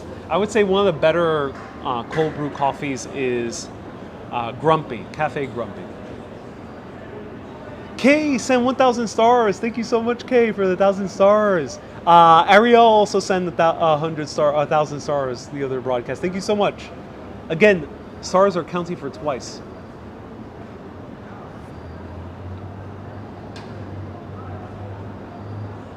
What did you do for work before live streaming? I was a social media manager and a community manager in a few media companies. Vox, VOX Media, Gawker Media, and then before then was Foursquare. That's why I worked in before. And I started live streaming actually at Vox Media. Do you make your own coffee? Yeah, I do. I do make coffee at home. I have an espresso machine, and I make myself an Americano. Sometimes I make myself a Japanese style cold brew. And actually, I'm gonna make myself a Freddo espresso tomorrow, because I could do that at home. I have an espresso machine. I just gotta whip it up, and I got a whip. Whip, but it's the milk wands. You could use that to make a Freddo espresso.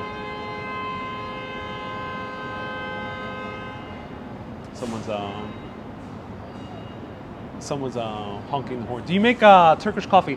On rare occasions, yes. It's very hard to make a good I have not mastered at all a good cup of Turkish coffee. It's difficult.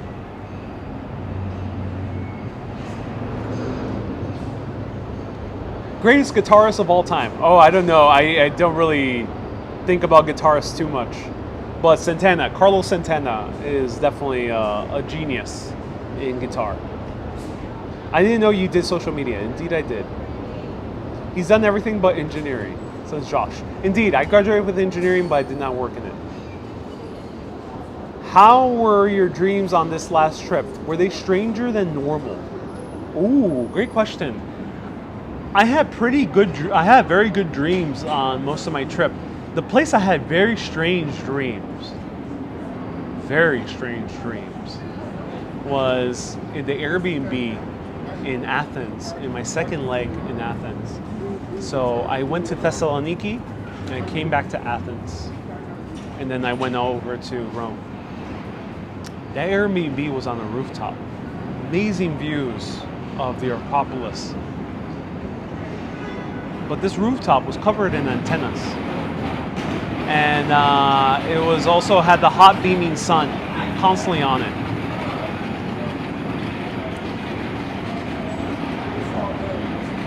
And I'm not sure why, but I had the strangest dreams there. And I've read from people who are into more of the supernatural that people have said that antennas can do weird things for your dreams, being right next to an antenna.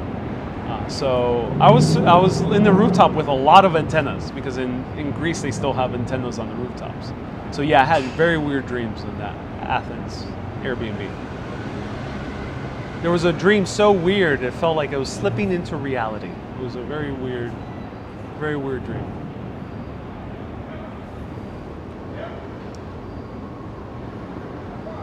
Thank you for letting me accompany you on your wonderful trips. My pleasure. We in Croatia always drink Turkish coffee. Ooh, when we go out to restaurants, we drink espresso or cappuccino. There's no Turkish coffee in normal bars, says Matrix. Oh, no. Are you home for good, Gary? No, I'm going to continue traveling as much as I can. How long have you been live streaming on YouTube? YouTube has been a little bit more than a year. So I already passed my year anniversary. Lots of commotion happening, so pardon my distraction. I've been live streaming for a year. I started live streaming on YouTube in July of 2020. On Facebook, I started live streaming on September 2016. Teresa asked, have I ever been on the gondola? Yes, check out my Venice videos. The first Venice video I did. Did you ever dream that you were Superman? No, I've never dreamt I was a Superman.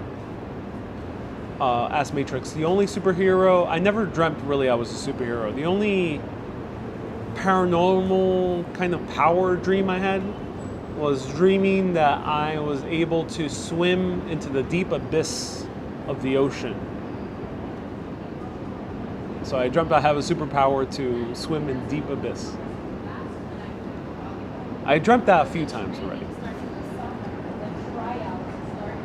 Anything planned for upcoming Urbanist Day? Urbanist Day is coming up. Oh my god. I didn't realize. It's like in a few days. It's this upcoming week. All right, everyone. September 7th is Urbanist Day. And we're going to celebrate somehow. I'm not sure how. So find out. Something is going to happen on Urbanist Day. Urbanist Day is September 7th, every year. September 7th. Susan says, emotional diving. I've had those dreams of going to the abyss. Yes. It is related to a feeling of going deep into the depths of my subconscious mind. Do I meditate? I do. I don't do a practice per se of like, sometimes I do. In the past 2 months of traveling, I did not do a practice of like sitting down and meditating for 10, 15, 30 minutes. I have not done that. But I meditate in a way that before I go to sleep, I make sure to put away my phone and focus on my breathing. I put my hand to my heart. I've noticed that is a very powerful way to meditate. Also, just a normal day, taking the train, going on public transportation, great opportunity to kind of just breathe, focus on your breathing. That's how I meditate. Yeah, right there.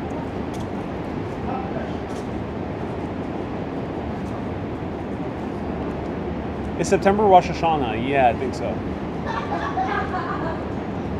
Kay says, I forgot Urbanist Day, 7th of September. I did not forget. Kay, who are you talking about, Kay? I remembered this entire time, Urbanist Day. It's September 7th, right? It is. Do you ever get depressed? I think everyone in this world gets depressed at some point. For me, it's been very rare. I don't. Depressed is a very strong word. I sometimes feel a funk. That's how I prefer to call it. A funk is where I just feel like kind of like a fog, a mental fogginess. Kind of a little bit kind of bummed. Lorraine, you have it on your calendar, September 7th. Is that anniversary? Yeah, that's the anniversary of me starting Urbanist on Facebook. Yeah, I've had these moments where I feel funk.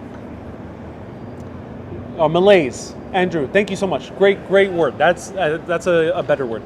A malaise. But what I do when I feel a malaise is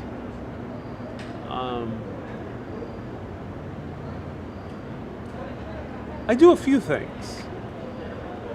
One, I do the thing that just makes me happy. If I already have something in my mind that I know is going to make me happy, I'm going to do it under a malaise. So, there's been many moments where I feel malaise and I kind of just want to watch a movie.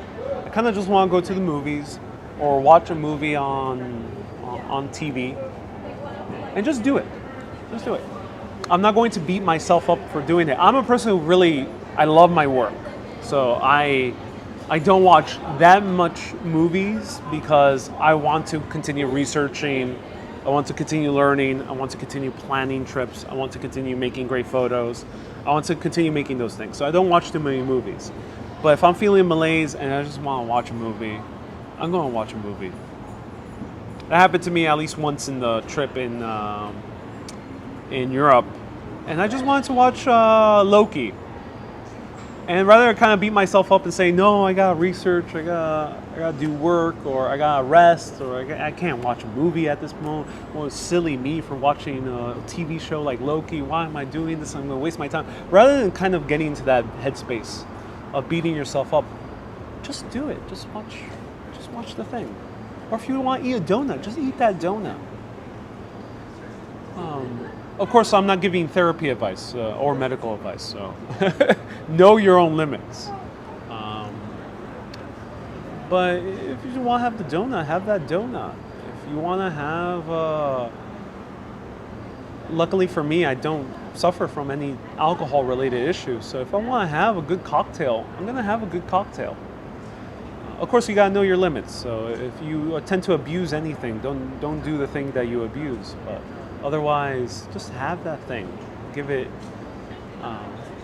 yourself a good favor. If you want to take a walk, take a walk. Another thing I do in the malaise is write what I'm grateful for. Write it down. I write down what I'm grateful for. And I start thinking, because writing down is very important, because once you start writing it down, you kind of get into a flow, and then you realize, oh, I'm grateful for this, I'm grateful for that, I'm grateful for that, I'm grateful for this little thing, I'm grateful for that person, I'm grateful for this movie, I'm grateful for that food, I'm grateful for that. The list will end up getting pretty damn long. So that's one practice you can do, is write down what you're grateful for. And then the third thing I have recently learned to do is, if I'm feeling a malaise, even kind of this kind of mild, temporary malaise, I stop. I breathe, and I pay attention to the sounds, the car engine still running idly behind me, the rumble of the cars at the nearby BQE, the murmurings of people down there having a conversation, and then smell. I smell the salads from Sweet Green right here. If you tune yourself into the very moment,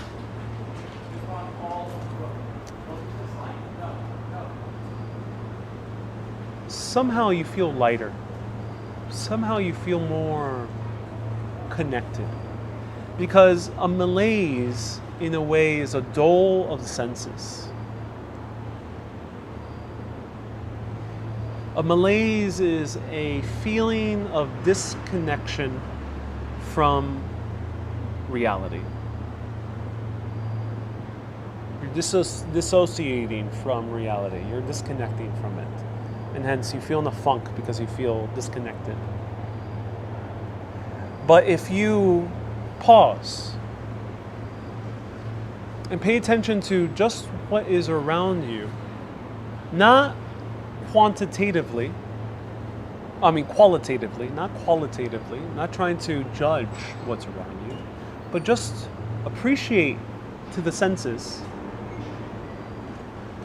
Trust me, try it out for yourself, and it's worked for me.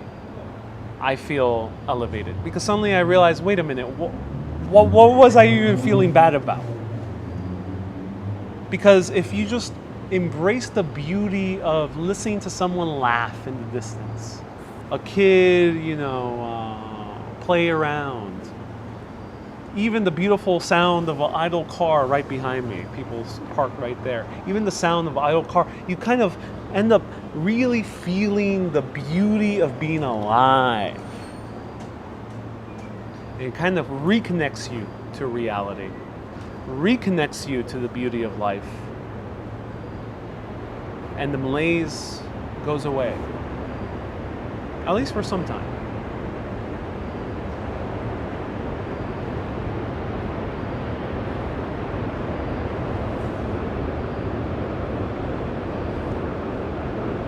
Please recite a poem you wrote. Ooh, nobody. I don't have it on me. I've written a few poems, but not too many. I've written a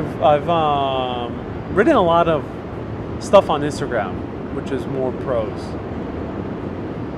Gary Johnson says, I'm mourning a friend. No, I'm not. Luckily, I'm not mourning anything at the moment. Sounds like the movie Soul on Disney. I mean, Soul exactly expresses that idea. Trisha, great movie. So true, you want to ignore when in the malaise. Yeah, in the malaise, you just dull yourself. Gretchen says, you just really helped me. My pleasure. All right, feel free to ask me a few more questions. I have not been kicked out yet of the Sweet Green, which is nice.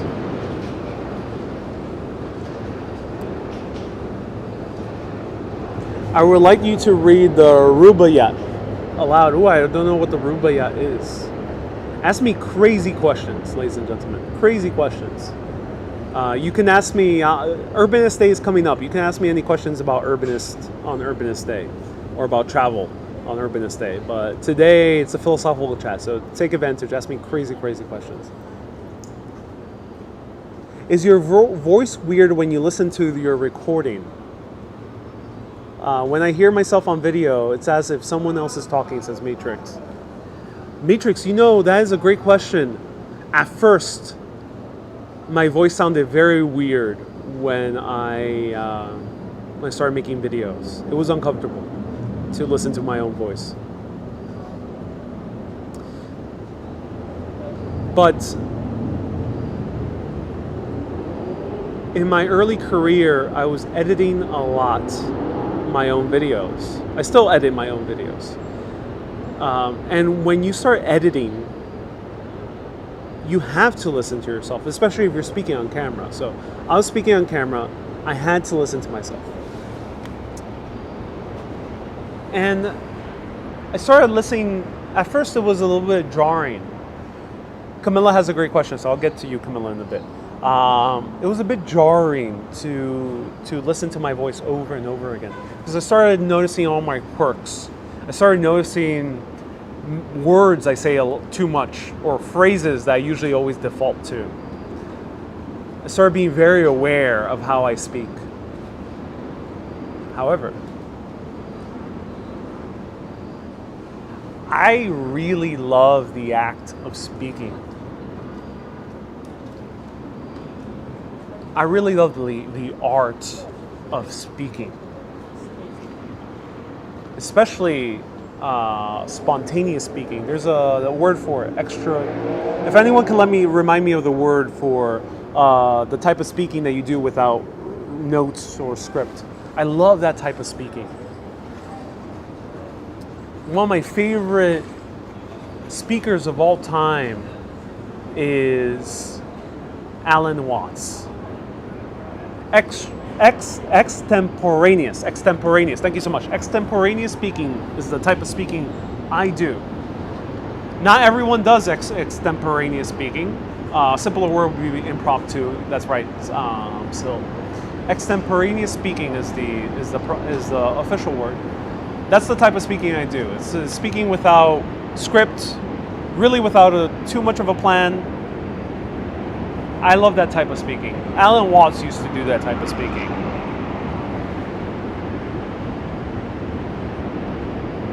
And when I heard Alan Watts speak, I was so mesmerized. Because his ability to not only say something profound, something healing, something that makes you think, but also he's able to say in a way that feels beautiful, that has a rhythm. It has a rhythm. It's no coincidence that Alan Watts, decades after he passed away, people still listen to his recordings. That people use his recordings to put into music. It's no coincidence. And it's because he spoke in a way that was almost musical. And knowing that, I started really enjoying the sound of my voice. And there's actually, I get now the reverse, where I feel like when I'm doing the actual speaking, I feel like, I'm maybe a little bit too nasally. Maybe I feel like I'm maybe speaking too fast. Sometimes I feel like I'm speaking too slow in the moment. And then I look back at the video or listen back to the video and I realize, God damn, I did a good job. I did a good damn job. And some people might call that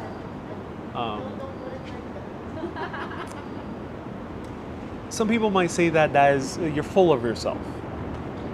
Because there's this sense in American culture and some other cultures around the world that you can't be too proud of what you do because it is prideful and arrogant, and you're going to never grow. I think that's bullocks. Roy says it right. That's why I call healthy self-esteem. It's healthy self-esteem.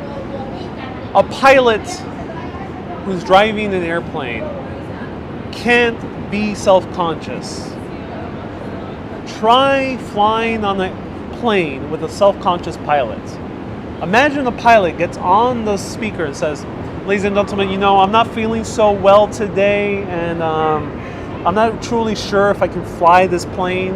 I've been flying for quite a while, but I'm not sure if I can fly this plane, so I hope you enjoy the flight. You'll be scared shitless. And sorry about that, the table moved. You'll be scared shitless if you are flying in that type of plane. You don't want a self-conscious pilot. Why should entertainment and art be any different? Why is there this sense of immense humbleness that is required with arts? That you have to be self-critical all the time to be a true artist. Nah. Or entertainer or host. No. Same thing as a pilot. You're giving people 2 hours of their time. You're hosting them. In this case, I'm hosting you. I am getting your attention for 2 hours. I need to treat that with the utmost care, and there is no time for self-consciousness. There's only time to give the best damn possible performance, entertainment, presence that I can give.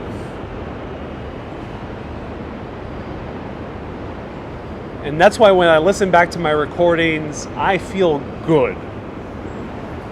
Because like a pilot flying and landing the plane to safety, when I look back at my videos, I'm like, God damn, I landed that video. If I didn't, then it's time to improve.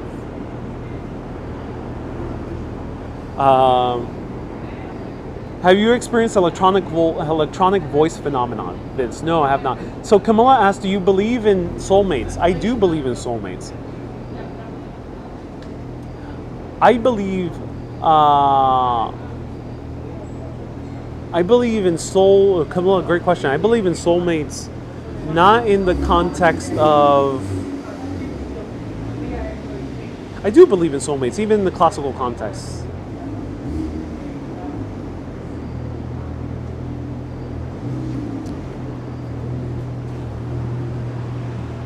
I think there's a lot more to this life than the life we're living.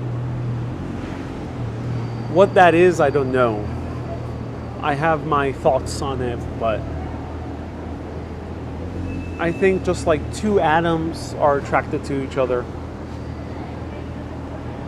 or two chemical compounds, or planets, stars to planets, or galaxies upon galaxies all feel a connection. They have a connection. You call it gravity, you call it magnetism, you call it electricity, you call it chemical reaction. There's so many different ways in this universe where things are attracted to each other. And in terms even in gravity, things are attracted to each other in light years of distance. Things are completely incomprehensible to our minds in terms of time and in space. Things are connected. So I think there is connections that also happen on the individual level. I think it is no coincidence that you may meet people in your life that you just feel an instant fascination, connection, tingle, anything. There's a lot of different things that can happen, but you feel that spark. I felt that spark before platonically with friends. I've had a few friends in my life where just immediately, before meeting them, I knew something had to be, was going to happen, and it did, in a platonic level. And I think that also happens in the romantic level. There's these moments, I have experienced that in a romantic level. I think you can have a soulmate for a night, potentially. You can have a soulmate for a year. You can have a soulmate for 10 years.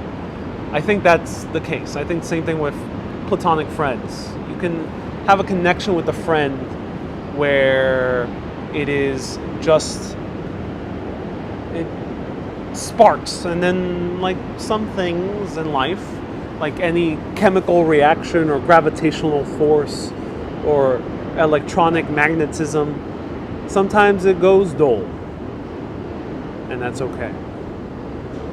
But sometimes it stays. Sometimes it stays for a very, very long time. Sometimes a force of attraction maybe transcends a lifetime. And in that way, I think twin flames or soulmates do exist.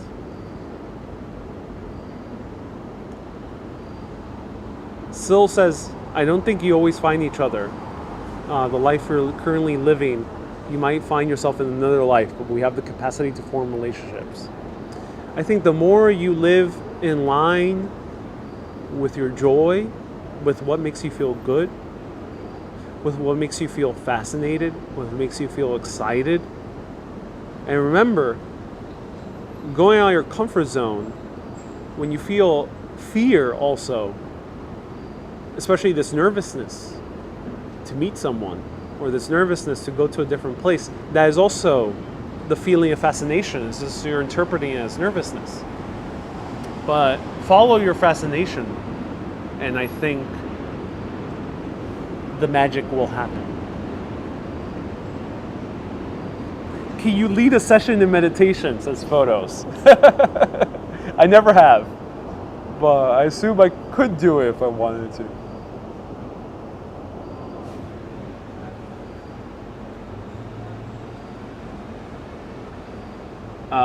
I will go to your city when my boss sends me, says Maria. Well, that's so cool.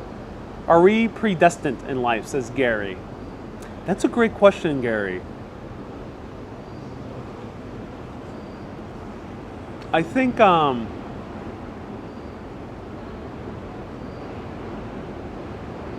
what if the spark is one-sided, says Kay. So Kay, let me answer that question real quick. Kay, what is the spark one-sided?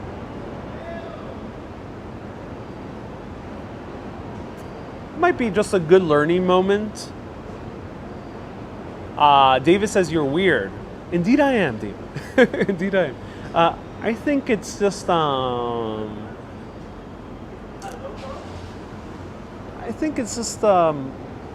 learning moment. If you feel like a super connection with someone and you get nothing in return,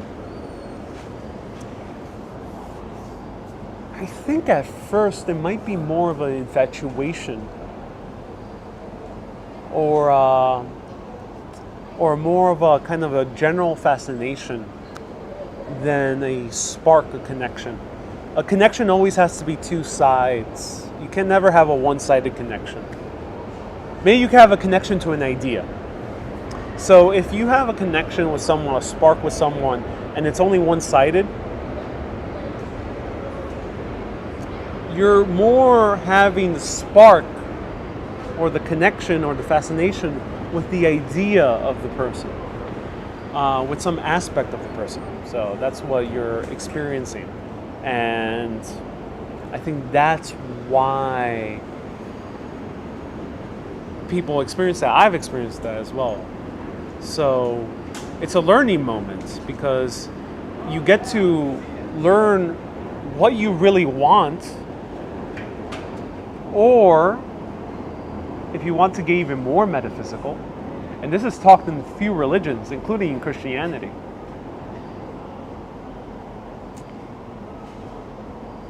There is this amazing belief, interesting belief in ancient Essene culture. The Essenes were the people from the area of Israel that were actually teachers of Jesus. They're mentioned very briefly in the Bible.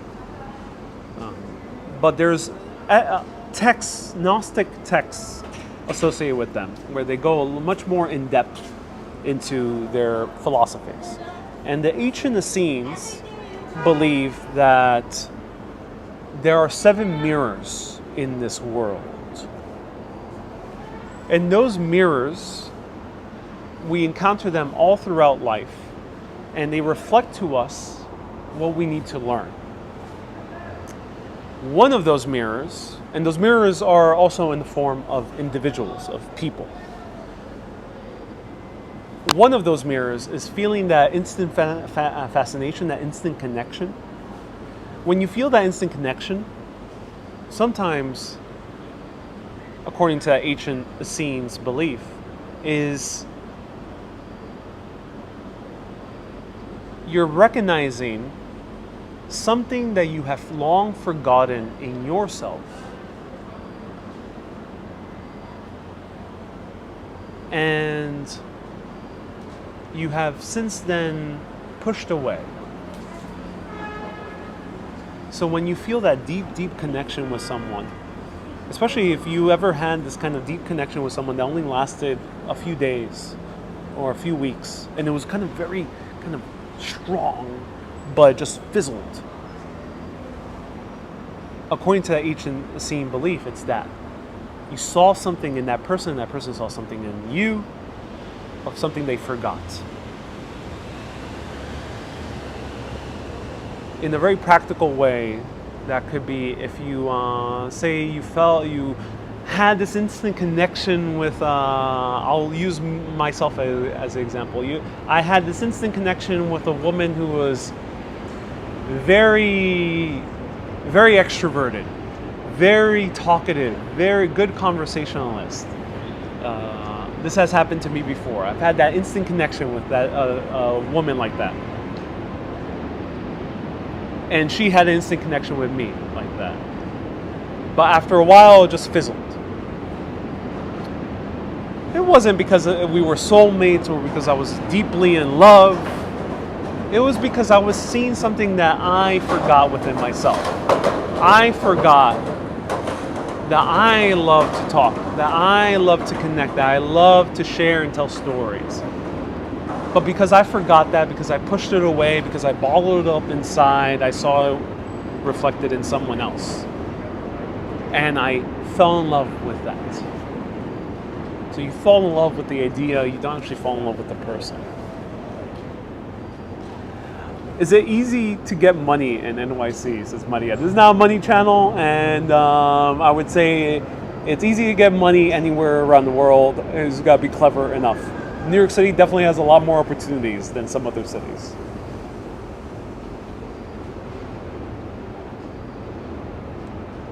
Does money make you happy, says nobody.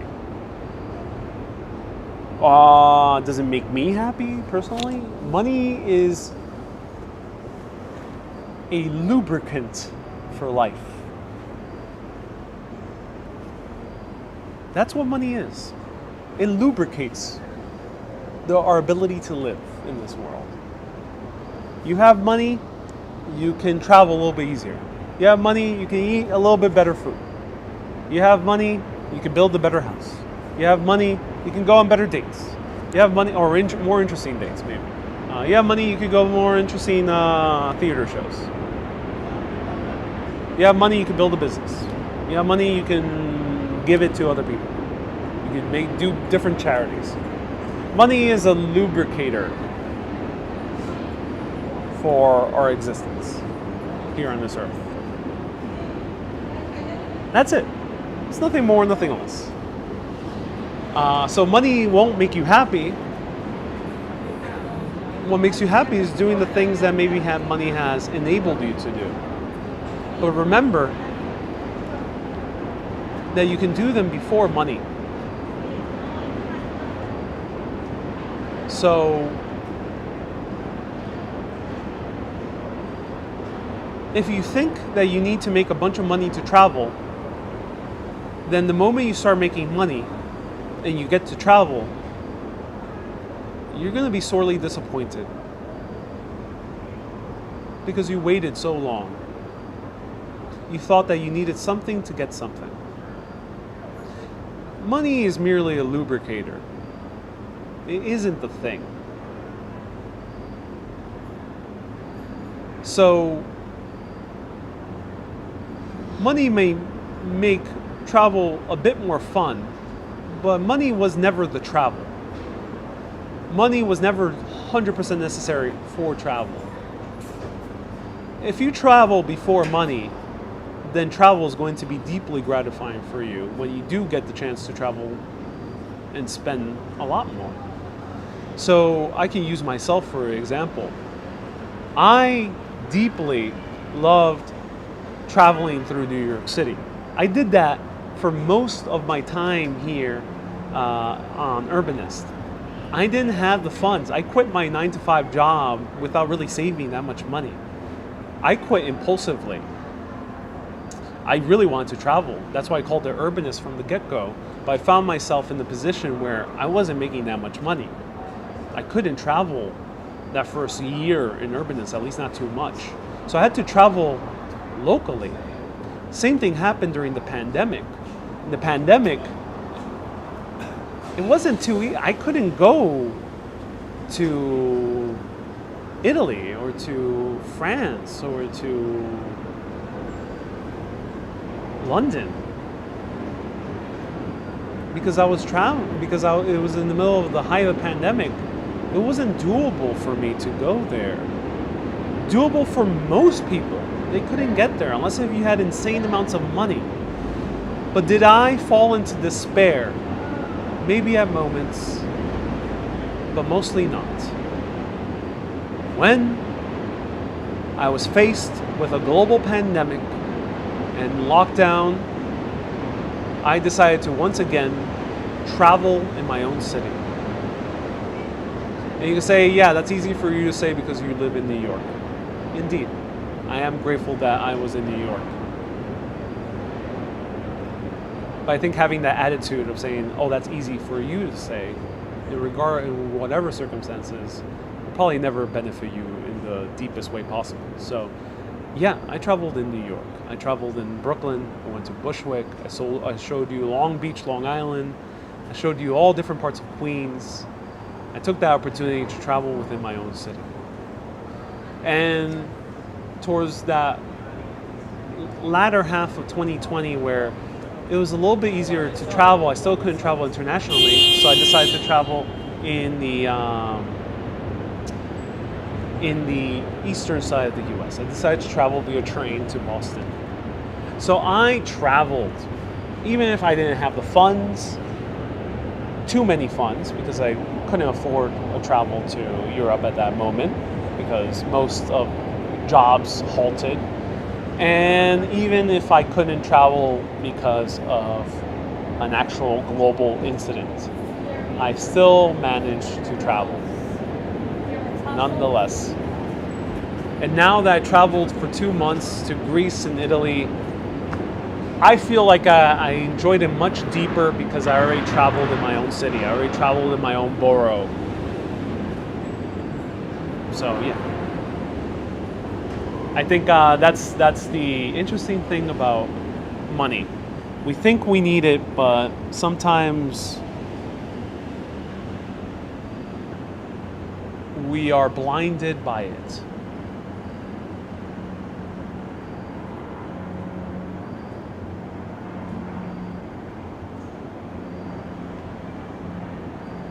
Wendy says, you helped me through all of this.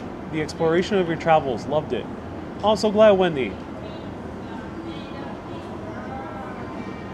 A moment of epiphany, indeed.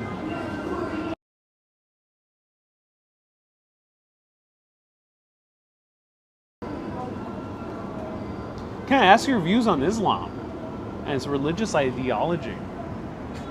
I appreciate many things of Islam. It's a very beautiful religion and has a very beautiful history. Like with all religions, the dogmas that are enacted, I don't fully agree with dogmas that are enacted in Christianity, Catholicism, nor Islam, or even Taoism or Buddhism. I don't fully agree with the dogma that is enacted there, but I do see the beauty in the religion of Islam. There is beauty there. There's so much beauty there. So much beauty in Catholicism. But of course, with all things in beauty, with all light, there's also shadow. And you can't fully ignore the shadow.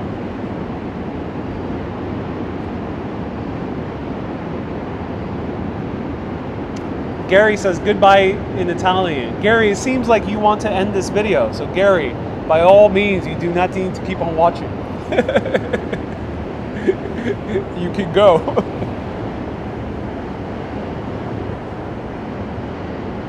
I question everything in religion, says Susan. Indeed. Travel across the Hudson River. It is nice, says Maria. Yes, Maria, watch my previous videos. I've done all of them.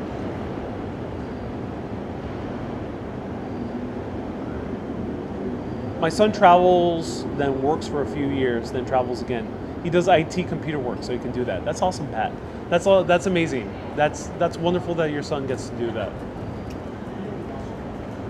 Being creative and showing things through your eyes is what makes you unique, says Danette. This is great. Thank you for live streaming with us. Will you ever travel to LA? Fresh start. Curious a little bit about LA, not too much. I like cities that I can walk. I don't like cities where I can't walk. This is not the place I prefer. I might only go to LA to do videos on movie history on the history of Hollywood, I'd be very curious, and to make a video on In-N-Out Burger. Probably the extent that I want to go to LA for. I like places I can walk. LA ain't one of those places. At least it's not so pleasant to walk. If you get a chance to fly to space, will you? Probably not. If I can fly into orbit, yes, Roy, great question. If I can fly into orbit and live stream it, I would. I would not go to Mars. Someone asked that earlier. Would I go to Mars? I would not go to Mars. But if I can fly into the orbit, I 100% would. Someone said you're becoming like a cult leader with all these people paying attention to you. With great power comes great responsibility.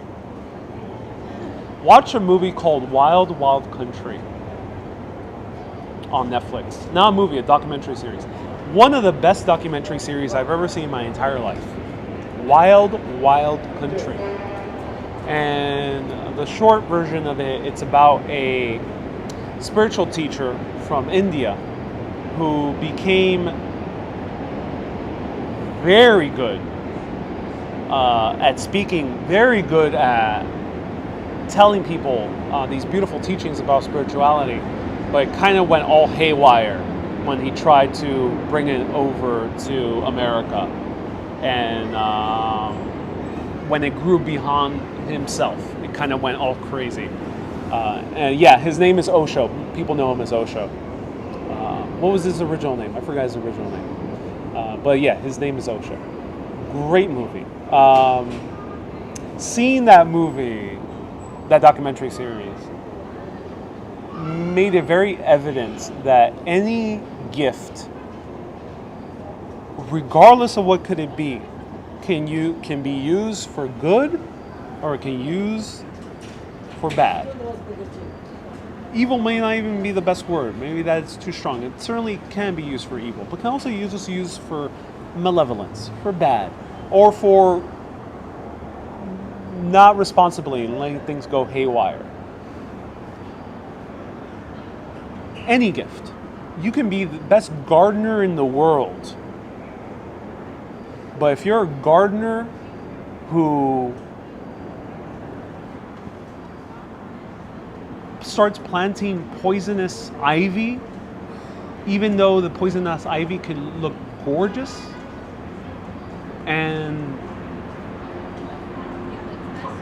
and people don't realize, you can seriously harm people. You can plant beautiful flowers that are actually deeply poisonous. You can make the ground perfect for poisonous mushrooms that look very similar to edible mushrooms that you can have for food.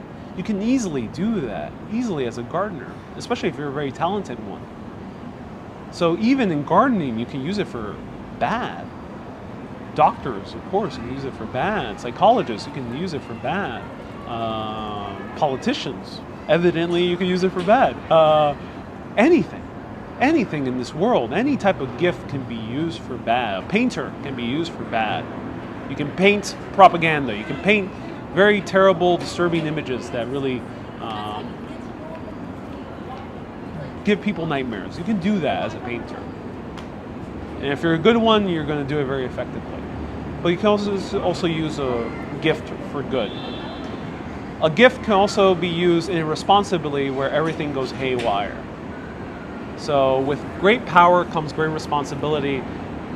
That's why Spider-Man is one of the best works of literature ever made in modern history. I truly believe that. And it's because of that line. With great power comes great responsibility. It's true. You can do anything and do it for bad. But you're supposed to do it for immense good. So yes, my power of speaking, my power of making videos can be used in very harmful ways. And it's good to be aware of that. Because if you if you misuse it, then it can all go for bad. All right, let me move because they're piping up. All right.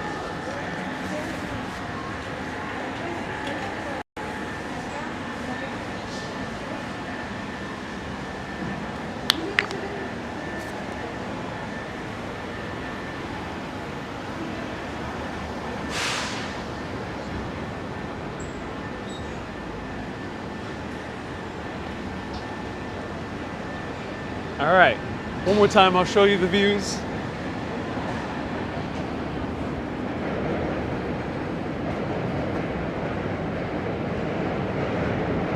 Catherine says, when our guy wins an Oscar or any other award, damn sure we will be on the audience here even on. Oh, thank you so much.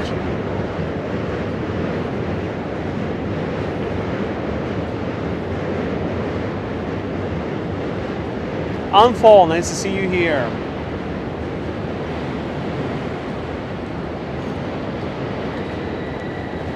Have you watched the ingenious Money Heist movie? Money Heist TV show? No, not yet. Have not seen it.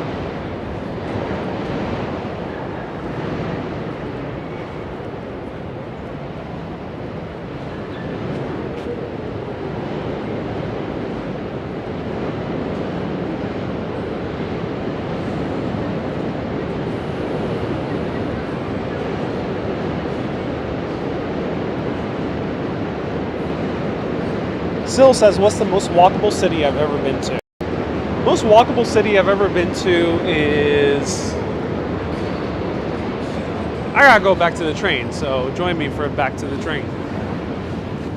All right, a few more questions. I keep saying a few more questions, but this time I'm literally walking back to the train. So, most walkable city I've ever been to. You know, that's a great question. Italy has been extremely walkable. Yeah, super walkable, Italy. Rome. Oh my God, Rome. Rome is a big, big city. It's about half the size of New York. And it felt like I can easily walk everywhere. I did not come into many moments where I felt like I was in danger of cars in Rome. Unlike here in New York. In New York, there's a bunch of places where I feel like there's dangerous cars around and traffic and things like that. All right, bear with me, ladies and gentlemen.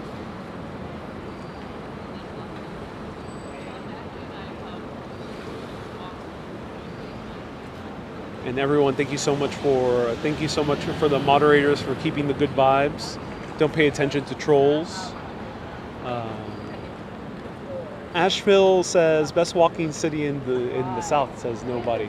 Oh yeah, I can't. Maybe I'm curious about at least once in my life going to the south of the U.S. and showing some cities. So Asheville, thank you so much for the recommendation. I never had a desire to go to Italy, but after following you through Italy, it's a must-do. And Wendy says, you love my shirt. Oh, thank you so much, Wendy. How many kilometers do you walk a day? I think I was walking in Italy up to 10 miles, but anywhere between 4 to 10 miles.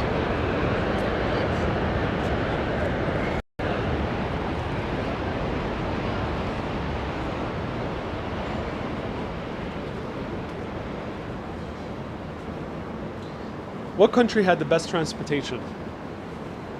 Italy had better transportation than Greece. There was a lot more better buses, more significant subways or metro. Have you been to Disney World?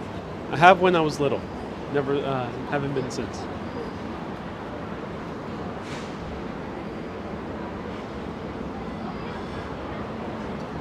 Callan says, how am I doing today? I'm doing well. Thank you so much for asking.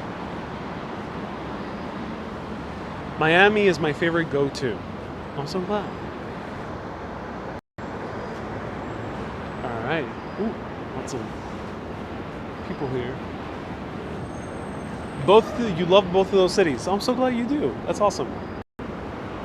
Ooh, dark.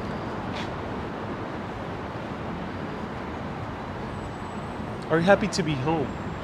Indeed I am. Susan says, with my back issues, I can't walk so much. So your walks are a treat for me. I'm so glad. The Magic Kingdom is the bomb. I used to go there all the time. I miss Venice so much. Do you? Yes, I do miss Venice. Yeah, it was wonderful going to Venice.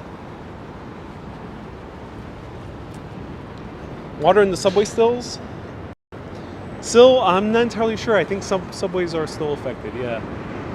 Did London have good public transportation? Yes. Excellent public transportation, Irene. Excellent, excellent. I can't wait to go back to London. Please, one more question. Answer streams. Of course, the tour. Feel free to ask anything, Catherine. Yeah, I'm so glad you're enjoying the questions. Looks like they cleaned up New York City a bit. It's Dumbo. Dumbo is very clean. I think other parts of New York are not looking so clean.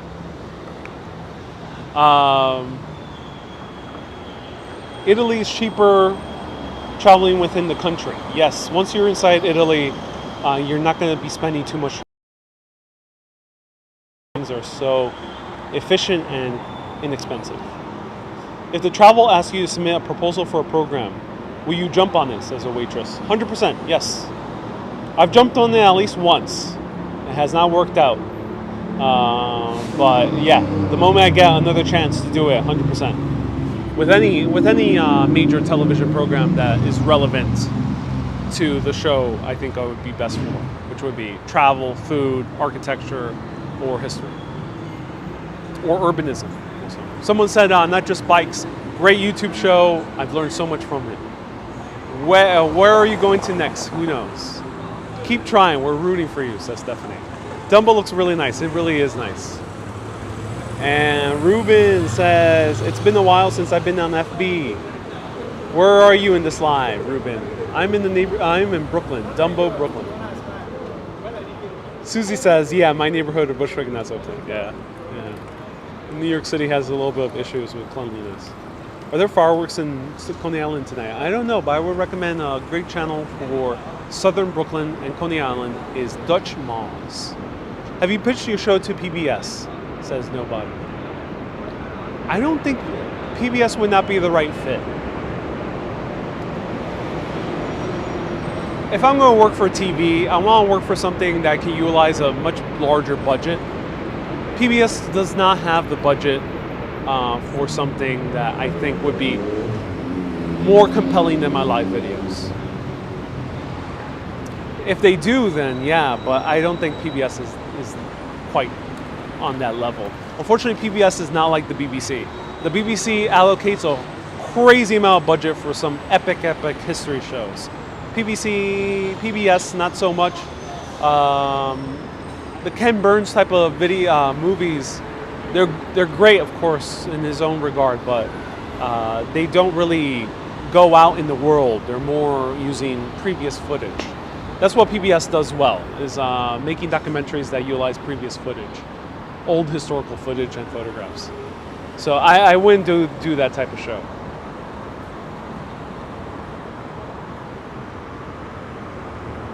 History Channel, yeah, 100%. We'd love to work with History Channel.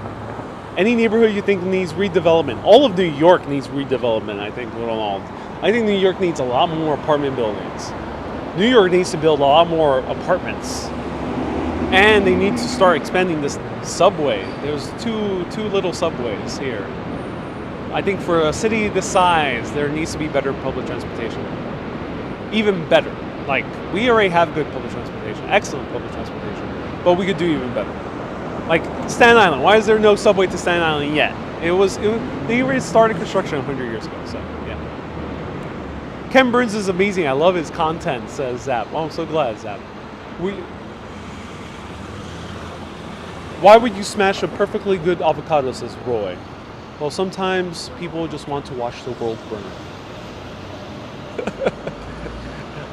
Smashing a good avocado is amazing. Yeah. Get your Urbanist tote bag. Yes. Soon prints will be uploaded. I'll let everyone know the Italy prints when they'll be up. And let me know if you want any photos for tote bags on Italy. So a lot of people requested the Venice photo for a tote bag. So yeah, stay tuned. There'll be a Venice tote bag. And teespring.com, which is the service I use for merch, is actually doing a really great job, and they're completely upgrading the quality for all the products. So if you are buying merch from now on, today, this week, the quality will be even higher, which is great. Prices might go a little bit up, but the quality will be higher. My brain needs redevelopment, says Catherine. Oh no, Catherine. Any surprise collaboration coming up soon? Oh, stay tuned, Sunshine. And yeah, you could get money, make good money on Teespring. Indeed, it's another way to continue making great videos. With all forms of entertainment, it always requires a budget. A writer needs a budget. Writer gotta pay his rent and gotta be in a sufficiently calm place to write. Also, a writer needs a good laptop. Writer needs a budget. Painter needs a budget. Painter needs to be able to buy paint, needs to buy the canvas, also needs to be in a relatively calm place to paint. Probably needs a studio. Painter needs a budget.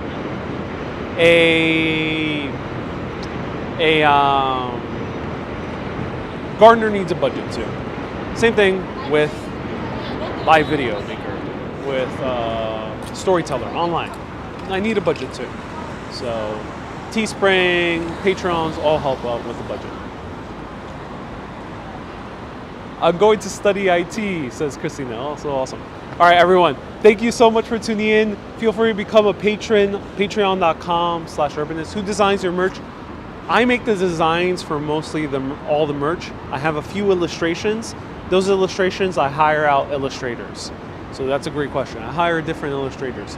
They're usually credited on the merch. But if you really want to know whoever designed it, do feel free to reach out to me.